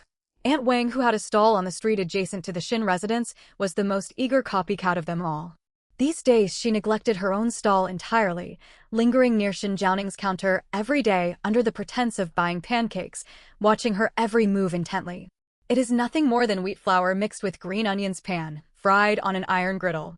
The batter soup is even simpler. Just stir flour into water, add salt, and boil it up. Aunt Wang schemed to herself confidently. Having cooked meals for 30 years, she believed no culinary task was beyond her ability. A young girl's recipes would be trivial to recreate with her experience. If she mimicked the appearance of the food and undercut Jiaoning's prices, all West Street's customers and income would flow straight into her own pockets. Two other local vendors selling steamed buns and sesame cakes harbored identical greedy plans. On the third morning, faint dawn light had barely painted the sky when a tense atmosphere hung thick over West Street. When Xin Jiaoning and Xin Yan arrived at their usual spot pushing their cart, the boy's eyes widened with anger as he pointed across the road. "Elder sister, look over there." 3 new pancake stalls had sprouted up overnight across the empty street space. Aunt Wang's setup was the most conspicuous, fitted with an iron griddle far larger than Jiaoning's and a wooden barrel filled with murky batter soup beside it. To make matters worse, a large wooden sign stood before her stall with crudely written characters: "Wang's Scallion Pancakes, 2 coins each batter soup, 1 coin for 2 bowls." Xin Jiaoning sold each scallion pancake for 3 coins, making this an open-price war designed to steal her customer base. Fresh-baked scallion pancakes, soft and fluffy for only 2 coins, far cheaper than the stall across the way. Spotting Xin Jiaoning's arrival, Aunt Wang called out even louder with her hoarse, shrill voice without a shred of guilt. The 2 other copycat vendors joined in with their own loud hawking cries. Xin Yan clenched his small fists, eyes reddening with frustration. "Elder sister, how can they do this? Those recipes were yours first. They're stealing your work and selling their food for far less." The boy stamped his feet anxiously, terrified their family business would be driven away by the unfair competition. Contrary to the boy's distress, Xin Jiaoning did not frown in the slightest. She calmly parked her cart, wiped down her chopping board spotlessly, lit her stove and methodically heated her pan and prepared her dough. "There is no need for anger, Ian." She stroked her brother's hair gently with a faint smile tugging at her lips. "No rule states only our family can sell these foods. Let them copy whatever they please. But their low prices will draw all our customers away." Xin Yan watched several patrons heading toward their stall veer off toward Aunt Wang's shouts, on the verge of tears. "Have faith." Xin Jiaoning picked up a ball of rested dough, her tone laced with unwavering confidence. "One may copy outward appearances, yet never capture the true essence. Let us wait and watch how this unfolds." By now a small crowd of 7 or 8 people had gathered before Aunt Wang's stall, mostly thrifty locals and those who disliked the long queues at Xin Jiaoning's counter. Old Mango, the cheapest resident on the street, clutched 2 worn copper coins and pushed his way to the front of the queue. "Aunt Wang, your pancakes look similar to Miss Xin's. Do they taste the same?" He stared at the sizzling pancakes on the griddle suspiciously. "Nonsense, old Go." Aunt Wang flipped the pancakes proudly. "All pancakes are made of flour and scallions. Scallions taste the same no matter who grows them. I added plenty of lard too. Smell that lovely aroma." She handed a golden, brown pancake wrapped in oil paper to old Go, who grinned at his perceived bargain. He sank his worn teeth into a large mouthful without hesitation. A sharp crunch echoed out. In the next instant, old Go's features froze completely, his face scrunching up in disgust as every facial feature contorted painfully. "Ugh. Spit this out this instant." Old Go spat the mouthful of pancake onto the ground violently, his beard trembling with rage. "Woman Wang, what terrible slop have you made here?" Aunt Wang's proud smile faded instantly into panic. "Old Go, what is wrong? I used premium wheat flour for these." "Premium flour, my foot." Old Go waved the half-eaten pancake furiously. "The outer crust is as hard as shoe leather, nearly breaking my last 2 teeth. The dough inside is raw and sticky with an unpleasant uncooked flour aftertaste. The scallions taste bitter too. Are you trying to feed garbage to paying customers?" Other customers about to hand over their money froze on the spot, eyeing the people who had already purchased pancakes with doubt. One dock laborer dismissed the warnings and bit into his own pancake, his expression souring immediately after a couple of chews. "Good grief, this is awful." The lard pools thickly inside the crust, cloyingly greasy to the point of nausea. "This is not a scallion pancake at all, it is an oily lump of undercooked dough." Wiping grease from his mouth in revulsion, the laborer reached for a bowl of batter soup to wash away the unpleasant flavor. He took a large gulp and immediately retched, spewing the soup into the roadside drainage ditch. The soup is full of hard flour lumps with water and flour fully separated. The salt is unevenly mixed, plus burnt residue from the scorched pot bottom leaving a charred taste. This is unfit for human consumption. Chaos erupted before Aunt Wong's stall within mere moments. Refund my 2 coins right now. You claimed your food matched Miss Shin's cooking? You cannot hold a candle to her craftsmanship. This is utterly revolting. I would refuse this garbage even if given for free. Feed it to stray dogs instead. Several irate patrons tossed their half-eaten pancakes onto Aunt Wong's chopping board. Trapped amid a crowd of furious complaints, Aunt Wang sweated profusely, clutching her spatula helplessly with no way to defend herself. I followed her methods exactly. I used so much lard, she mumbled tearfully in confused justification, yet no one paid her words any heed. Incensed by the terrible food, the customers stormed over directly to Shin Jiaoning's stall. Miss Shin, 2 of your scallion pancakes and a large bowl of hot batter soup quickly. That dreadful food across the road left a terrible taste in my mouth I need to wash away at once. Old Go hastily pulled 3 copper coins from his pocket and spoke urgently. Coming right up for you, Uncle Go. Shin Jiaoning greeted him warmly, harboring no resentment toward the old man for chasing cheap food earlier. She twisted her wrist deftly and passed over a perfectly cooked warm pancake. Old Go felt the soft, pleasant warmth through the paper wrapping the second it touched his palms. He bit into it eagerly. A crisp crack sounded as the delicate outer crust crumbled between his teeth. Beneath the crisp exterior lay soft, layered pancake dough light as cotton. Rich scallion aroma balanced perfectly with roasted wheat flavor awakened his taste buds instantly, sweet and savory without an ounce of greasiness. No bitter notes or raw flour aftertaste lingered, only pure, comforting flavor that made him sigh with delight. This is the flavor I crave. Old Go felt tears welling up in relief. After enduring Aunt Wong's hard oily pancakes, eating Shin Jiaoning's layered, tender scallion pancakes felt like escaping torment to return to comfort. Other customers received their pancakes and soup shortly after. A mouthful of pancake paired with smooth, seasoned batter soup topped with chopped scallions and pepper chased away the morning chill and the foul mood from the bad food across the street entirely. Incredible, the difference is staggering once you taste both side by side. Miss Shin's cooking is genuine skill.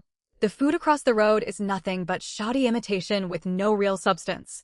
I would happily pay 5 coins per pancake for food this good. Watching the satisfied expressions of her patrons, Shin Yen puffed out his chest with pride and shot a pointed glare at the stunned Aunt Wang across the street. You truly are amazing, elder sister. Their food really was terrible. The boy whispered excitedly, tugging at Shin Jiaoning's clothing.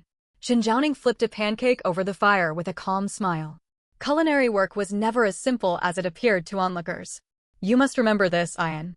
She took the brief pause between pancake flips to teach her brother basic cooking knowledge, her voice loud enough for nearby customers and eavesdropping Aunt Wang to hear clearly. All food is seemingly just flour, water, oil, and scallions, yet the smallest misstep creates vastly inferior results. The 2 most critical elements are heat control and preparation order. Woman Wang made her dough with cold plain water, creating tough, dense dough that hardens once cooked. I use 70% boiling water to break down gluten in the flour mixture, then 30% cold water to add subtle chewiness, known as scalded dough. That is why my pancakes stay tender inside with a crisp crust, even after cooling down. Shin Jiaoning brushed a thin layer of special infused scallion oil over the pancake surface. Raw scallions burn and turn bitter when exposed directly to high heat. I simmer scallion segments in warm oil first to extract pure aromatic flavor, removing the sharp white bulb portions and only mixing the mild green tops into my dough. Heat management is equally vital. Aunt Wang cranked her fire to maximum heat to rush cooking time, making the oil smoke fiercely and burning the pancake surface while the interior dough remains raw. My method relies on gentle low heat for slow cooking, followed by brief high heat to crisp the outer crust. As Shin Jiaoning explained her process in a clear, steady tone, the pancakes on her griddle swelled into golden air pockets, their layered crust blooming open like golden flowers under steady heat, releasing an irresistible fragrance that drifted all across West Street. The listening customers stared on in awe. Though they did not fully grasp technical terms such as scalded dough or high-heat crisping, the obvious mastery behind her cooking elevated their respect for Shin Jiaoning to unprecedented heights. She was far more than a simple street vendor, she was a hidden master chef. I am utterly convinced now. Even the head pastry chef at Fresh Gathering restaurant would have to bow to Miss Shin's culinary expertise. Customers voiced their admiration loudly, lengthening the queue before her stall further than it had been the previous day. Across the street, Aunt Wang burned with embarrassment listening to Zhao Ning's professional explanation, staring at her pile of hard, greasy failed pancakes. She finally understood her foolish mistake. Copying surface appearances was meaningless against genuine culinary expertise. Her overconfidence had only made her a laughingstock. Pack everything up, time to leave. Aunt Wang sighed heavily, gathering her failed food goods with the defeated posture of a beaten rooster. The two other copycat vendors witnessed her humiliating failure, abandoned their hawking entirely, and silently wheeled their empty stalls back home. A potentially destructive wave of copycat competition was effortlessly neutralized by Xin Zhaoning's unmatched culinary skill.